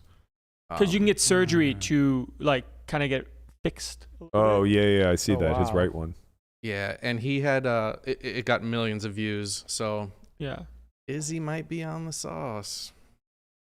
No real shock. I mean, if you're gonna go in there and fight for your life, literally, you know, taking a couple edges here and there, it seems pretty reasonable. My boy Connor's looking pretty big right now too. Connor looks insane. Yeah, he's just Connor. crazy have you jacked. seen this, Matt? No. He's been out of the USADA pool since he broke his leg. So since he broke his leg, he's out of the USADA pool. And in order to heal quicker, people are suspecting that maybe he's on some shit, doing some stuff. USADA is what? USADA. USADA is the testing agency that does the Olympics and also the UFC. Gotcha. Can you pull it up first, Guapo? Connor looks he's insane. ginormous. Really? He looks unlimited. He looks so unlimited. It's crazy, like the difference that he looks between now and when he was fighting. Yeah, because he was never really big. He was like he was shredded, but he was never really like real juicy. Let me see if I can find his IG. You can definitely find the Instagram. But anyways, it sounds like there's so much stuff and like things that can go wrong very quick when you're playing these games of how to maximize my T while keeping my estrogen low. Yeah, and I mean, like, that was the whole premise behind these emails that he was sending to this trainer, is that basically, like, he's like, look, here's what's going on. I need a very specific aesthetic look that I need to achieve. I need to do it in a reasonable period of time, and I need to be able to maintain it. And here's the help that I have to do that. Correct. So this is the stack that he was operating off of. That's now obviously public and everybody understands. To give you an idea, holy shit! Look at his quads, bro. Whoa, I mean, that's Jesus. Jesus. What? Yeah, How long does this stay this in guy your used to system? fight at 145 pounds. How long does it stay in your system? What, steroids? Yeah. Like if he was going to come back to fight, how long would it be? I think each steroid. I don't even recognize him. What happened to he shaved his face? Just big. His jawline. Yeah, I was like, you could see a massive When you difference in said his Conor, jawline. I was like, you mean Conor McGregor, right? Yeah. That would look like Conor But look at his jaw, McGregor. like that's very. So the when we're talking about these androgen effects, The side effects. yeah, the side effects, the androgen effects, like his jawline changing is a very clear one, right? That's a male masculine characteristic that is becomes more. It's Well, he's boosted. always had a beard, so you could never really tell what his jawline was. Yeah, but he was but so. that looks really I mean, pronounced. Yeah, that so, yeah. chin is very Yeah, very big. Cower-esque. Yeah, very car. He's the crimson chin. Yeah, so basically getting off of this stack, to give you guys a premise or to give you guys a for instance of what or how aggressive this was, the amount of HGH that Liver King was taking a day was equivalent to 10 IUs per day, okay? That number means nothing to most people. But to give you guys an idea, I've been taking HGH for 5 years.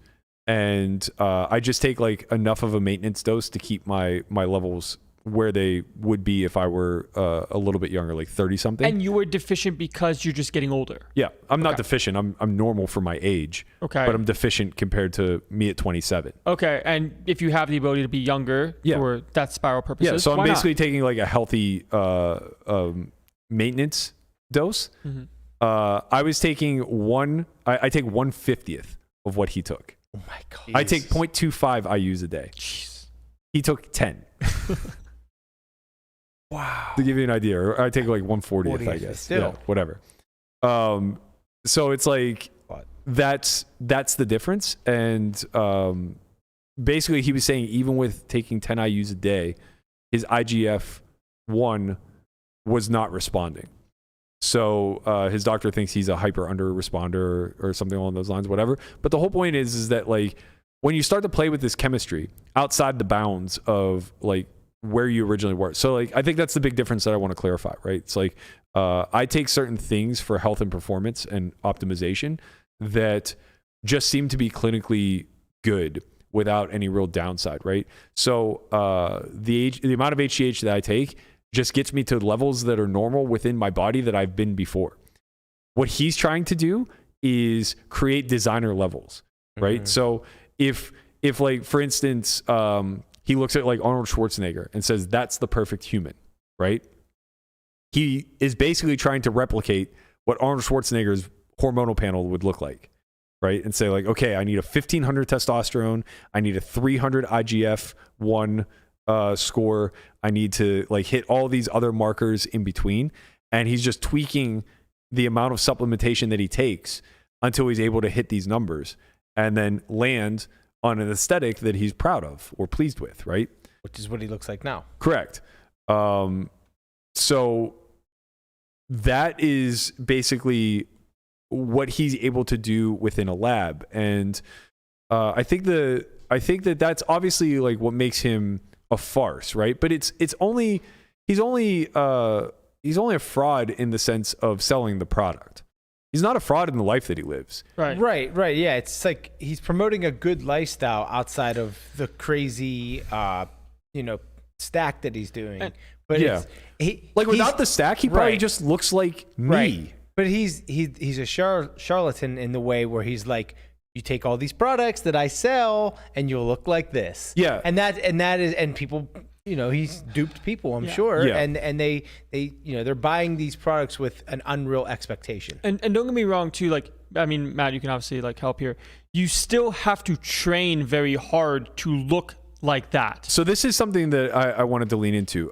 Doug put out a tweet yesterday or a couple of days ago updating where he's at in his process. I think he started at 28% body fat. And he look like Liver King? He needed to lose half, if I recall. Is that correct? I'm not entirely sure on what he had to get to, but I think he started at 28 and he needs to get to 14, so he has to lose half. Sure. Now, 14 is super attainable. I walk at probably 15 most times of the year, and whenever I cut, I could probably get as low as like 12. Man, I really. But I also don't ever get higher than like 18. Okay. So 28 to 14 is huge gap. It's a massive leap. Specifically because 28 speaks to the fact that you've never been 14, generally, right? Correct. Like for me to get to 28 would probably take more work than me to get to 12. You'd really be fat, Matt. I would be, but what I'm getting at is like it would take years of being sedentary and eating really shitty in order for me to lose that much muscle mass. Right, because you have so much muscle now that it's going to keep your body fat low. Correct, right. So like for someone like Landon, who's probably still in the mid-20s. I could get to 28.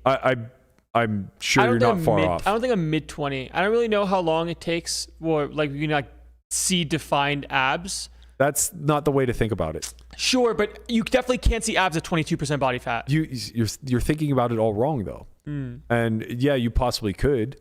There's certainly a world where maybe not me, but you get a DEXA scan. I'm thinking of somebody like more muscular, somebody like Foxen. There's a world where Foxen could have abs at 22%. Maybe not like pronounced, but like you'd start to see they would pop out because he's so fucking muscular. That's why I'm saying you're thinking about this wrong. Yeah. Like it's just proportional. You're skinny and you're lean, but you easily could still be 24% because you don't have a base of a lot of muscle. Yeah, I'm not very strong. Which is why your weight is so low. Yeah. As you've gone through this process. I should get a DEXA scan. Yeah, you should. I should get a DEXA scan and see them 16%. I would. I mean, it's possible because your weight is incredibly 25. Your mid-20s. Weight is incredibly low, but if I were to give you a range, I would think you're somewhere between like 19 and 23. If I had to guess. Yeah. But anyway, the whole point is like Doug was at 28. He doesn't claim to have been working out a ton in his life or whatever. He needs to get to 14 within a year. That's a big ask. Like it's similar to what I was telling Chin he had to do. I think he had to go from 30 something to like 16 to 18 or something like that. Yeah. I really wonder what I was at the start of the year. Damn, I should have 30. 30 plus. 30 plus. That's what I'm definitely was 30 plus. I just don't know what the number was. Maybe it was 30, like 30, mid 30s, high 30s. I mean, it's not important because it's you know what it was. It was a byproduct of A, you were fat, but B, you had no muscle mass. Yeah. And the B is so much more important than the A because fat can get burned. And that's what I want to talk about right now because I think when Doug made this bet, he was of the impression that you could just lose weight. That A was enough. And I think you're of that impression too, where you keep thinking the skinnier you get, the lower the percentage of body fat. But it's a ratio. Which is true, but it's not. only kind of true. Yeah. You're losing muscle proportionally. Yeah. Right? So you're not just only burning fat. Correct. When you're shedding that weight, you're also converting some protein into glycogen, and it's not just fat loss, right? So you're losing some muscle. And the other thing is that like in order to reach these teen levels, and specifically if you ever want to get the single digits, you have to basically outpace your muscle growth to your fat loss, right? So you're gaining more muscle than burning. A big part of changing that number is increasing the muscle mass, not decreasing the fat amount. Yeah. And right? then, I think people think that it's strictly just fat loss. So when people get like their DEXA scans, because I remember when Lynn had a bet with Sam, they were saying that water weight is recorded in a DEXA as lean muscle mass. Yeah, because basically a DEXA scan is imperfect. It's just an X-ray. So you plug in the weight as a parameter. Think of it as like a solver, right? Weight is one of the parameters, and you just put it in, and then it takes this X-ray and it looks for density, right? And water has no density. Right. But that weight is on you. Yeah. Somebody just said Landon's body fat percentage is almost certainly lower than Berkey's. Okay. What do you think? I mean, right this very second, I would bet. You would bet? Yeah. Yeah, I would bet too. I mean, on you being. Yeah. What are you? I'm like 188 pounds, and I'm in the process of leaning out. Like I would imagine I'm somewhere around like 15 or 16. Like he and I weigh roughly the same, and he is much stronger than me. Yeah. Like it's not close. Yeah, I mean, don't get me wrong. I'm not like uber lean. I'm not trying to claim that I'm going to break the DEXA or anything like that, but I'm certainly not 20, and I think that you could be flirting with it. Yeah. And I know this because like there have been times where I thought I was pretty lean, but I was coming off of like not having done a bulk and just like cutting. And I went in, I was like 17, 18%. And it's because I lost a lot of muscle whenever I shedded 15 pounds. And that's just because not of a lot the of way muscle, that... Not a lot of muscle, but I lost, some muscle. Right, because you would agree that everybody burns, call it muscle and fat, differently and disproportionately to each other. So some people might burn more fat and less muscle, and some people might burn. So that's the purpose of bulking is to build up the muscle. So when you lose the fat, your muscle mass comes back down to what it's largely to build up mass as a whole, so you can move more weight. Right. So what a lot of these drugs are doing for Liver King, we try to control more through diet. Right? He's able to increase his mass through steroids, which then allows him to take on more stress and lift heavier weights, which then allows his body to grow. Right, because you can't just only, when you call it bulk or whatever, put on strictly muscle, right? You put on muscle and fat at the same time, and then the idea is you cut the fat That's later. how he gets those ridiculous abs. Like his abs are like, it's not that they're just cut; they're huge. They're like the actual. There's a lot of rumors going around that it's really big. There's a lot of rumors going around that he has surgical. Yeah, I heard that too. So I don't know how true or false that is. Is that a thing? You can get like. Yeah, I mean you can get calf implants. I know you can get calf implants, but you can get same like thing. abdomen. Yeah, I guess so. Huh? Yeah, I mean it's probably just like ab implants, surface level. You can definitely get ab implants. There is a like you. No, there's a doctor in town that plays poker that he does all. Really? Yeah, and he puts all his stories on Instagram. Like cosmetic. And I just watch every single one of them. Entertaining. Damn. It's weird because like I don't know. Like dog like the dog chiropractic videos. They're very satisfying. Yeah, I don't know. If you want to think of like bulk and cuts in a ratioed way, basically when you're bulking, you want to be increasing muscle mass in accordance to like slightly faster than you're increasing your fat mass, and then when you're cutting, you want to cut your fat loss slightly faster than your right, and try to maintain muscle. Then you're atrophying. Yeah, makes sense. So there's basically there's hypertrophy whenever you're bulking and atrophy when you're cutting. Okay. That's the easiest way to think about it. I mean, that's super cursory level, and like I'm not doing it a good justice. Because these guys that you're seeing here, these guys inject oil. Yeah, they inject themselves with oil. I've seen that. It's disgusting. It's so gross. It's super popular in like the Central America, South America countries. I'll see like random like videos pop up on Instagram with these people guys. Like people die from yeah, yeah, it's wild. It's fucking wild. I don't understand. It doesn't even look like. It doesn't even look good. Aesthetically appealing. But anyway, the whole reason I brought up the Doug thing is because it's not as simple as eating fewer calories and training harder. Just lose all your weight, bro. Right. Like for a while, I think, and a lot of people who first get into caring about this stuff look at it through the aesthetics first and foremost, and then performance second. Longevity totally disregarded, right? Or they'll look at diet through the lens of longevity, and then everything else through the lens of aesthetics and performance, not realizing that the overlap between diet and training as far as aesthetics go is probably like, 60-40 diet to training, maybe even 70-30, right? Like diet's just way more important. Yeah. Well, not way more important, but it's certainly it's more important. Very important. So when it's all said and done, basically, eventually you just arrive at the fact that they work together with one another, and everybody tries to simplify everything. So I've seen the Granu talk about this a lot. I've seen Polk talk about this a lot.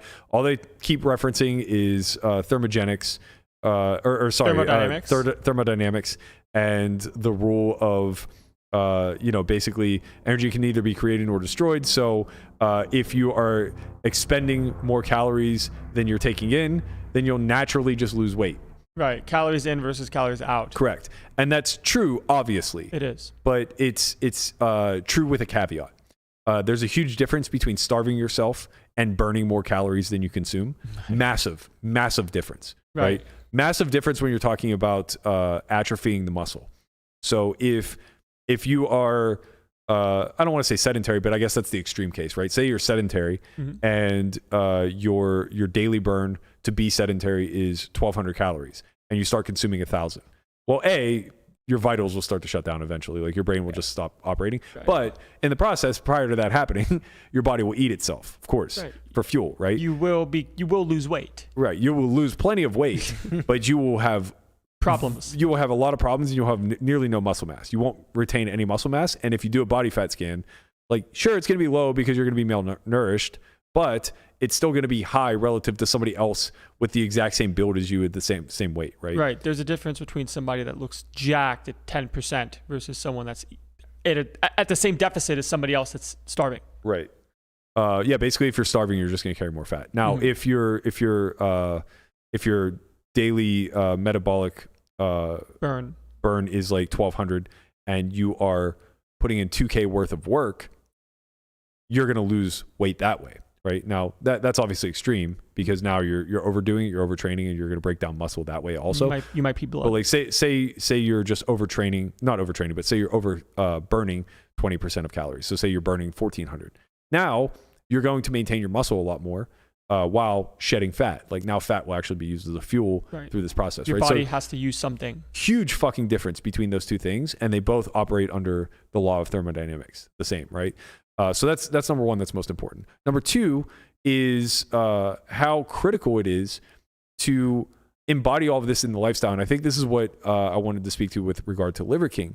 When it comes to diet and nutrition, he really does do a good job of juggling all three: aesthetics, longevity, and performance, in spite of the fact that it's clear by the emails that were leaked and it's clear by the marketing campaign that he's putting out that aesthetics is all he really gives a shit about, right? It's all about how you look to the brand and the community. For the social media marketing standpoint. But the lifestyle that he lives really does embody all three, right? And there's a reason for that. It's because it is a lot easier for you to consume the proper amounts of food and to mitigate or I guess properly adjust your caloric consumption when you're eating clean.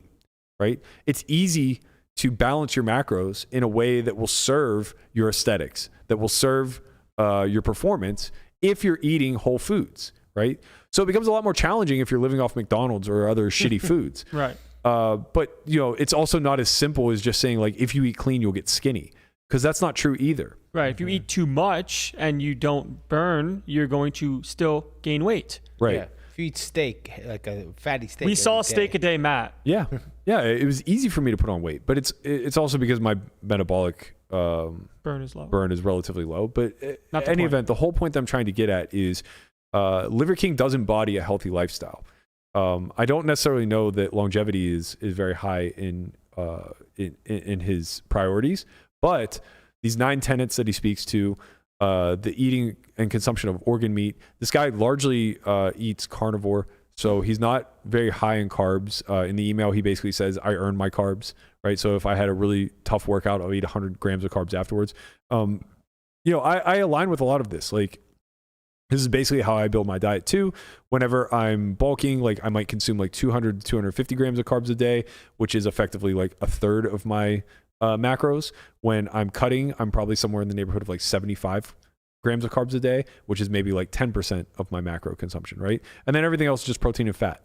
And we're just juggling it accordingly. It's funny because I was thinking in my head, and I was going to ask, like, I wonder what he would look like if he didn't like take all those steroids, and maybe it's just you. Yeah. or similar to something what you look like. Yeah. I mean, we have different body types for right, sure. Of course, yeah. But he might like look a little bit like it just look like a healthy, less pronounced person. Yeah, not so jacked. Not like I'm with sure the way that he works, right, with how hard he works. I think he would still be shredded. I think he could easily carry himself at like 20%. He just wouldn't have the volume. Right, exactly. The volume comes in from the PEDs. Yes, that's what I mean. He'd look skinnier. Yes, much. Yeah. The amount of mass that he's able to carry. I think he's like, I said he's like 5'9", and I think he's like my weight, like 190, 195. Right, and he's at a lower body fat than you. Correct. So he's probably like close to half my body fat, nearly the same in weight, if not like a few pounds heavier, and a solid 3 to 4 inches shorter. Right. And potentially like lifts the same. No, way more weight than me. He lifts more. Okay, so he lifts for sure. So he lifts more. He weighs the same as you. He's shorter than you. If I could lift more, I would have more mass. Right. Right. It's just I can't. Right. I can't bench press 400 pounds. Right. This guy probably can. Yeah. Right. You know? Just because of how strong he is, and also being shorter is an advantage. And being juiced to the fucking gills. Yes, and just having like being juiced to the gills is very important. There actually was very important. There actually was a picture of him before. That's the 10th tenet. Yeah, the 10th tenet is being juiced to the gills. So apparently he did address this in a Rolling Stone article that came out yesterday. But he skirted all of the steroid stuff. He basically just kept calling it an event. So they asked him about the emails being leaked and all this other stuff, and he kept referring to it as a positive event that occurred, because now it'll allow him to be forthright and yada yada yada, all this other stuff. Oh, so he was gonna be forthright without it coming out. He's gonna spin it. Yeah, he's gonna spin it. Of He's course, gonna spin it. Yeah, it's gonna be worth a lot. Can't hit the PR spin. I don't care anything about Liver King, to be honest. This was just a complete excuse for me to talk about nutrition. Yeah, to just do like a dummy's guide to nutrition and fitness, which I like. This is an area that like I'm so fascinated by. It's such a young science. I don't think people understand. Like, everything that I know is like 1/10 of what a guy like Huberman knows, and what Huberman knows is like 1/10 of what society will know 100 years from now. Right. Maybe even less. Like when it comes to the sciences that we're very unexplored in as a human culture, it's the brain and the body as a whole, as far as our ability to isolate variables and control for outcomes. Right. We just aren't to the point yet where we can really control for aesthetics, control for longevity, control for performance. Like at some point, you can't pinpoint them down. Correct. Yet. Well, we can't do all three together yet, right? You have to make choices and sacrifices. Like Liver King's willing to sacrifice his overall longevity and health in order to short-term have aesthetics of a god. Right. And who's to say one's greater than, less than another? Everyone has their own life, their own choices, their own decisions. It's just a matter about claiming natty and then having this whole brand behind it, and then monetizing that is the issue that the general public has. Correct. Yeah, and also the big issue I think too is when we portray the industry as natty or not, what we forget is that we're looking at people who are at their peaks, right? So what we're really asking is, are these people who are in their 30s or in their 20s natural or not? Are they cheating?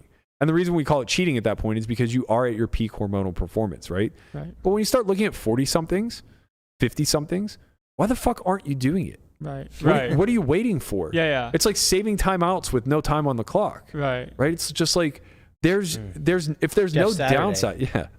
It's like, well, what is the downside? Is there Well, none? the downside is if you put aesthetics above longevity.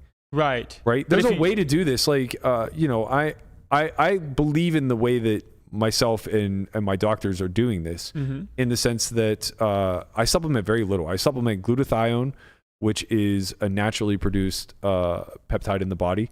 I supplement, and it promotes, I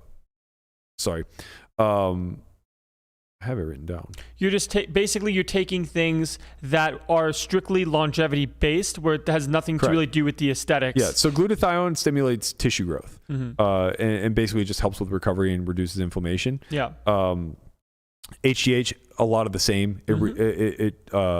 It generates cells, regenerates cells, so it allows you to recover faster. Now there are a lot of untested downsides. We haven't really examined HGH. Right. The idea is that if it promotes cellular growth, and you have bad cells in your body, then it's possibly cancer. Well, cancer, inflammation. Cancer is born out of inflammation, right? So we can dilute all bad cells in your body down to inflammation. Right. Right. That's the general prognosis for what a bad cell is. But there are also a lot of things you can do to curb and eliminate inflammation, right? So it's why you do the sauna. It's why you do heat therapy, cold therapy. It's why you do stress therapy, putting yourself under tension a lot, right? It's why we sleep. There's a lot of things you can do to help yourself. Correct. So it's just like you have to find a process and a regimen that you believe in and subscribe to it. But more importantly, I think you have to have a specific not necessarily overarching goal, but overarching purpose, right? And so for me, it's to have youth extended as long as possible, and then be able to perform within those boundaries. Right.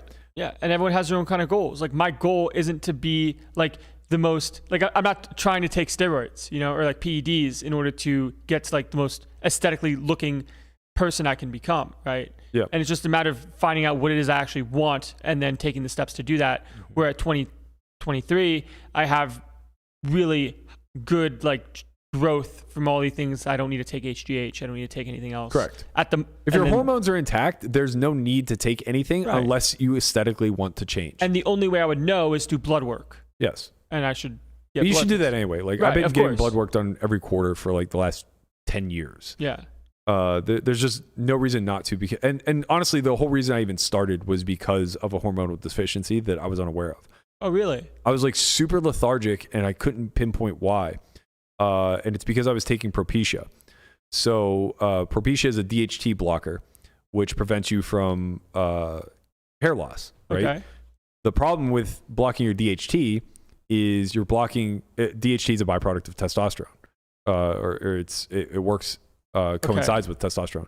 So when you block your DHT inhibitors, you lower your testosterone. You block your testosterone inhibitors, and my testosterone was in the fucking tank. Yeah. It was like 140. Jeez. Yeah.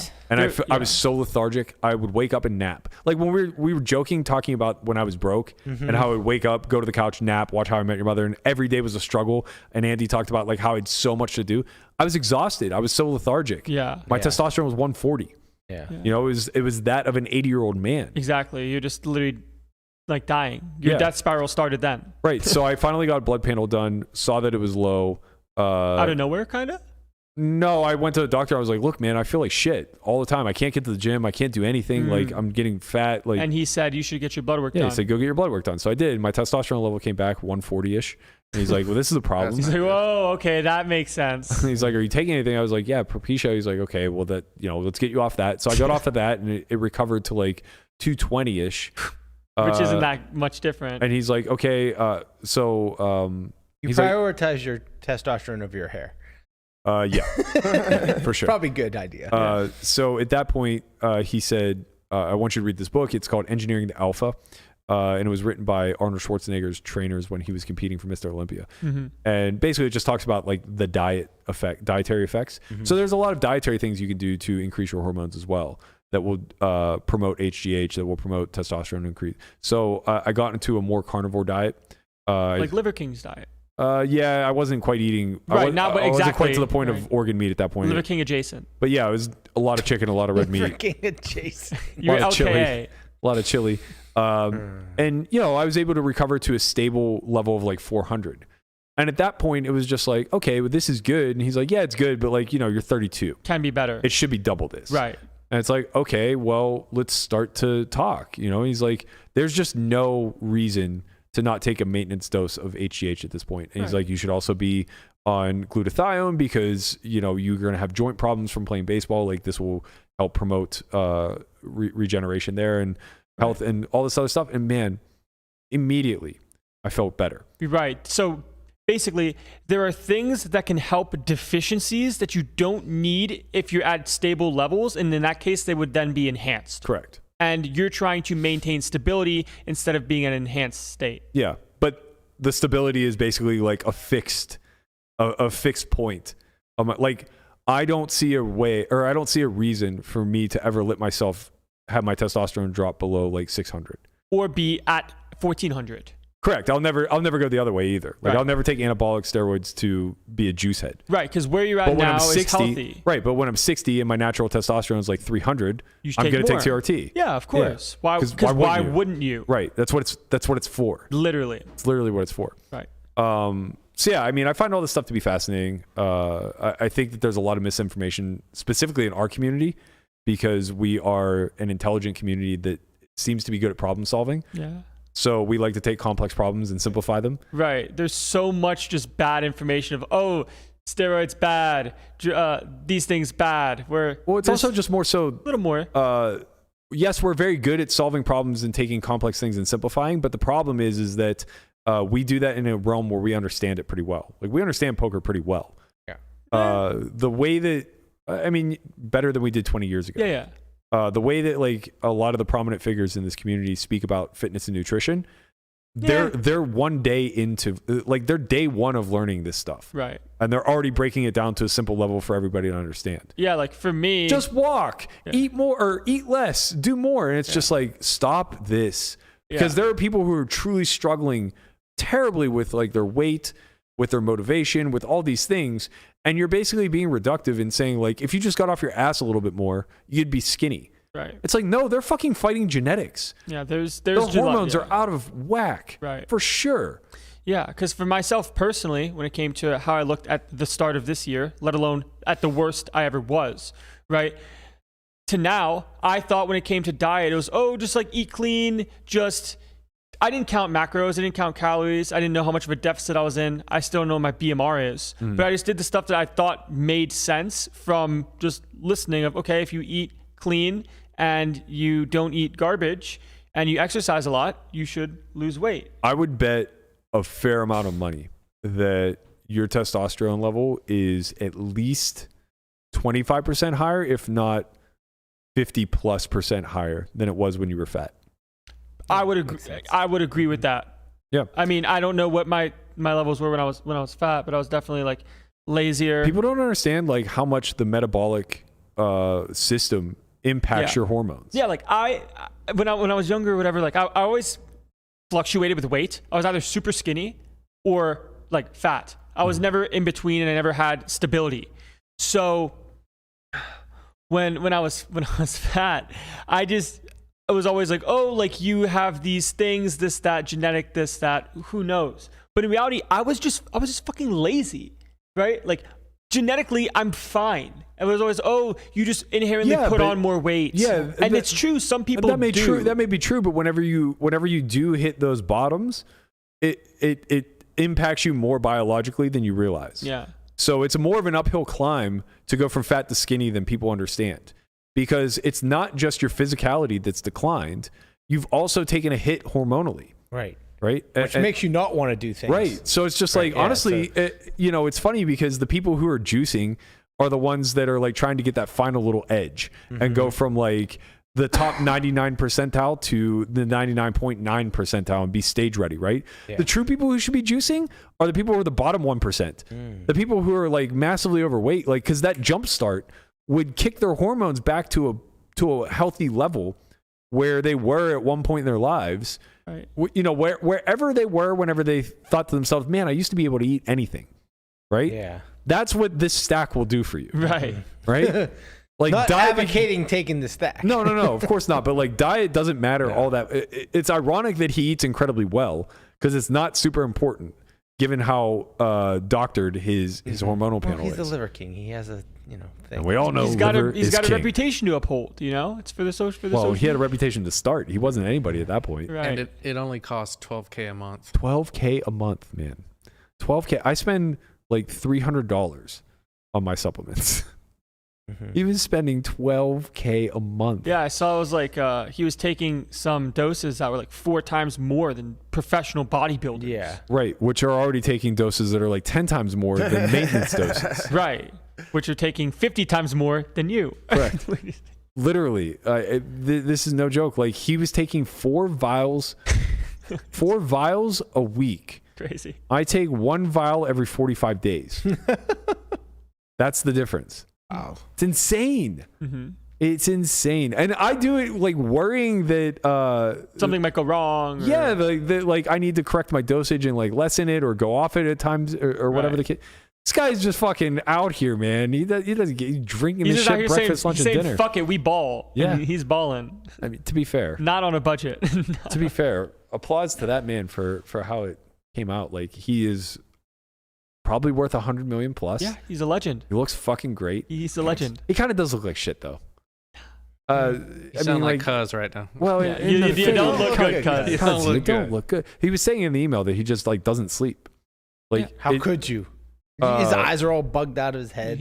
Well, he was saying basically that like he'll go to bed at like 9 p.m. but stay in bed till 9 a.m. just to get a solid 6 to 8 hours of sleep because he wakes up so often. Maybe he's got to take. Where does he find the time? What's it called? Melatonin? No. Melatonin's so bad.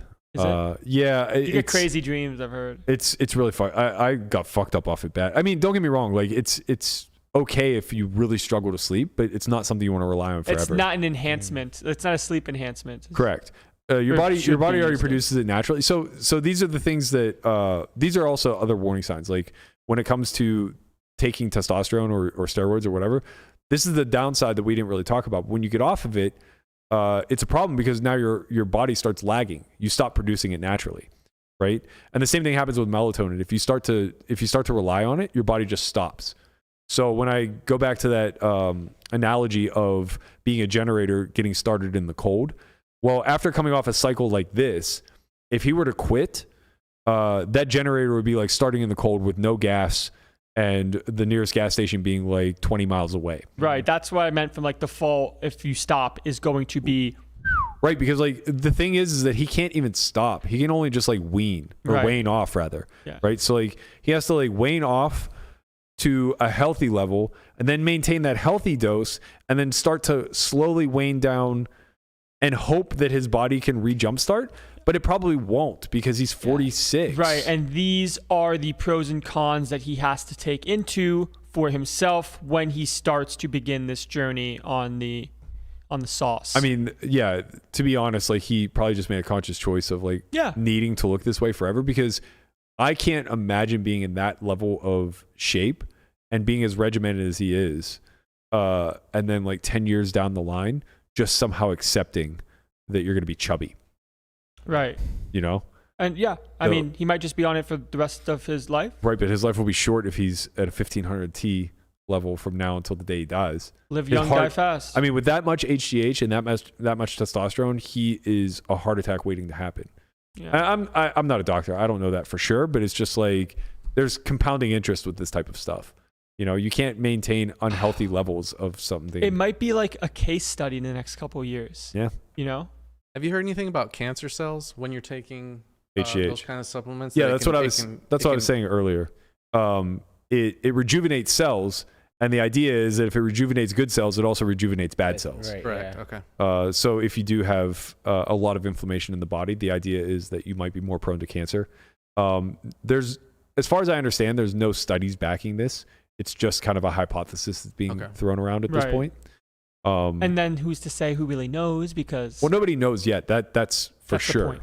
But you know, logically, it might make some sense. Yeah. And that's why I was just saying, like, it becomes important to put a lot of emphasis on reducing inflammation in the body. Right. And you do that by sauna. You can do that by diet. There's a million different ways. But it seems like he lives a pretty clean lifestyle. Bro, his lifestyle will get anybody on earth to 12%. Exactly. and that's what we are saying that is a good thing. Yeah, but the thing is how sustainable is it, right? Yeah. Can you work out twice a day, 6 days a week?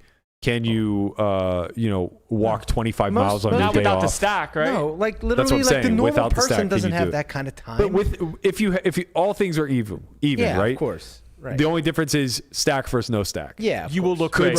Could somebody with no stack actually live his life for a year?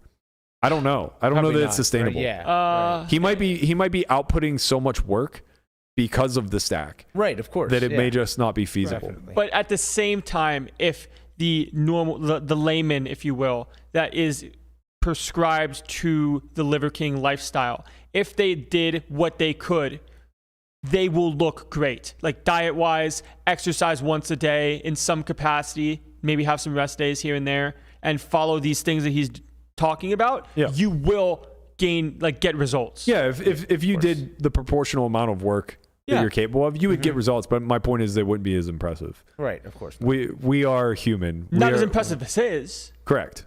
But just it'd still be impressive, right? I don't think so. Well, it depends on what your starting point is. No. Not really. I mean, sure, if you're an overweight. Okay. Do you want me to try it? Do you want me to try to live the Liver King lifestyle? Well, you're younger. Yeah, it'll be a lot more feasible. Your levels are going to at least be closer to his. Yeah. But the live the Liver King lifestyle, no stack. The point that I'm getting is like if Conrad went from living the way he lives now to living like Liver King, Conrad, he would be shredded. He would for sure be shredded, but like you wouldn't be that impressed. It would just be like, oh, Conrad's in really great shape and he tries really fucking hard at it. I mean, right? That's impressive. But like we look at him now, and it's like he doesn't try at all, and he's in better shape than me. Amen. I mean, physically, aesthetically. That's because he's on the Pepsi and pizza diet. Yeah, it's only aesthetically. Don't forget about the pretzels. Triple P way to be, you know. Don't forget about pretzels. Conrad diet. Yeah. I'm hungry. Yeah, I am hungry too. Can eat some liver. I would eat anything you put in front of me right now. I would love to. Actually, we should have all brought in liver tomorrow. No. Before we close out, could you possibly tell me your scale? You know that 21-point scale you were talking about earlier? Yeah. When it pertains to a mate.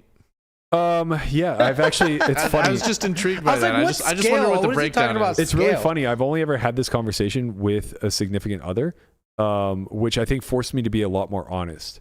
And what were the three things? Aesthetics. It's looks, intelligence, and humor. Okay. Or I guess personality. It's personality because like you want to think about like not just humor, but like humor, compassion, all that stuff. Yeah, right? Ethics, if you will. I think when I was younger, it was heavily skewed towards aesthetics, and intelligence probably took the hit. So I think when I was younger, I was very happy to be like a 9 aesthetics, an 8 personality. And then like a 4 intelligence. And you laugh, but like think about like where we grew up. Yeah. It wasn't like, I mean, not to name names, but like think about the girls that like were around us when we were in high school. How many of them would you immediately wifed up when you were 18? Yeah, all of them. How many of them were rocket scientists? Like one. I think they were all. 1 or 2. Yeah. They were all rocket scientists. Well, their intelligence obviously varied, but my whole point was what they had in common is they were gorgeous. They were very compassionate. They were funny. Yeah, well, when you're personable. Yeah, when you're a teenager. Well, that's what I'm saying. I said one. Younger me. You know, he did high school, he did college. We're talking about now. We want to know now. Well, now he's getting into it. Yeah, I'm getting into it. Now it's very different.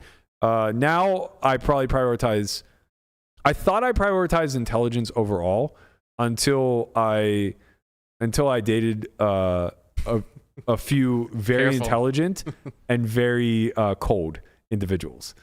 So it's like when that gap is wide, like you can't take the hit at personality, right? I think you could have like a highly intelligent, highly compassionate person who's not attractive, and that would equal a win. But what you can't have is highly attractive, highly intelligent, and low on the EQ side of things. Yeah. So what I'm getting at is basically I think intelligence and EQ have to be on par with one another. So like 7s across the board, no brainer. I think that's like a layup. I think if you change the scale to 20, which may be what it originally was, because that way you have to sacrifice something. Mm-hmm. I think if you change the scale to 20, like 776 with 6 being aesthetics would also just be like a huge win. But I could even see a world where, like, basically what I'm getting at is as I get older, I think there's a combination. Like, I could see a world where I'd be happy with 8 aesthetics, 7 intelligence, 6 personality. I could see a world where I'd be happy with like 8 intelligence, 7 personality, and 6 aesthetics. Now, where do you think you fall on that scale? I was gonna say 5s across the board, but I don't know what we'd do with the extra 6 points, to be honest. No, like I think I'm very average in most categories. I do think I'm funnier than maybe I actually am. You have your moments. In my head, I'm very witty. Yeah. In reality, I don't know. I would think your intelligence is definitely more than your looks.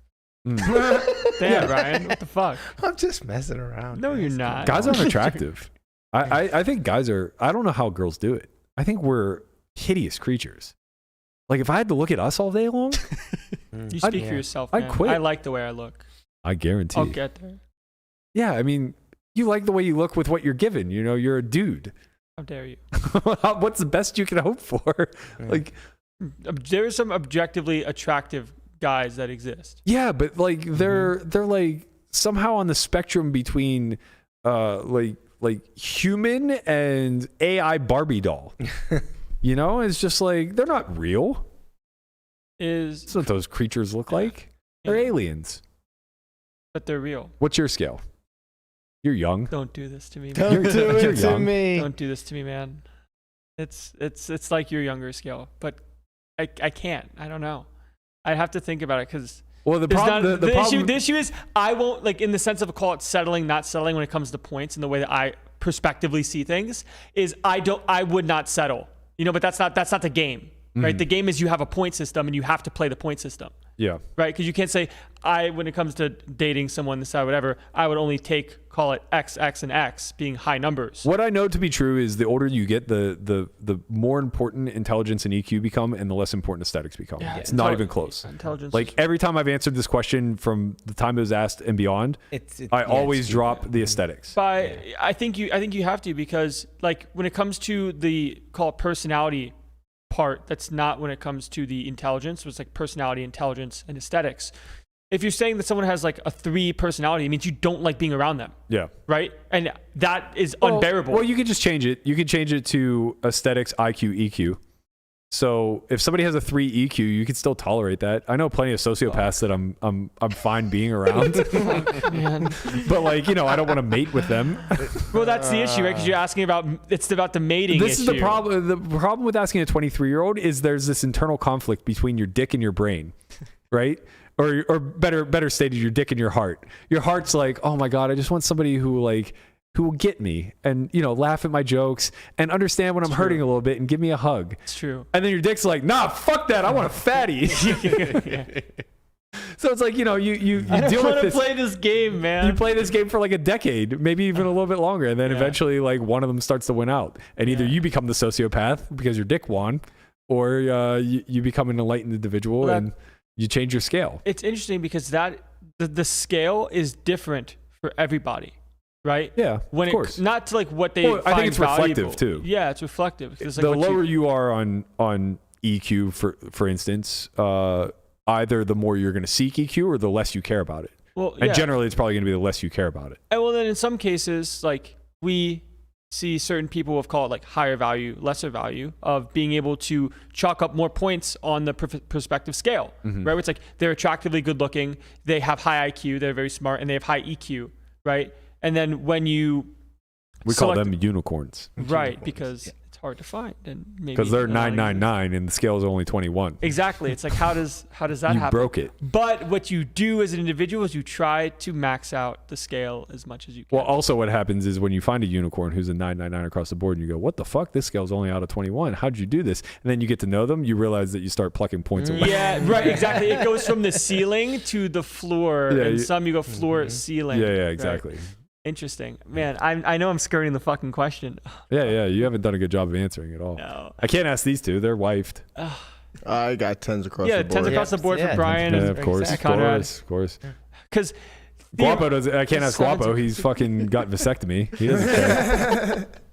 It's all over. He put all boys. 21 points into aesthetics. Yeah, right, because once you with the 20-point scale, with the 20-point scale, once you put an 8, it becomes very tough. To be fair, nobody really qualified. I don't know that this is a 0 to 10 scale here. I mean, stop. It could be a 0 to 21, right? Like you could just say like I want them all in this basket, and I'll take zeros in the other departments. Funny. I was about to say, give me a 10-10-1. Yeah, I mean, like that seems quite possible. I can't. It would be unbearable. 10-10-1.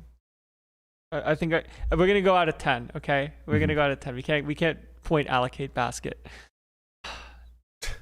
Right now at this very moment. Fuck. All right, we'll do this tomorrow. Think about it. Come back with an answer. You need a night to sleep on it. Yeah.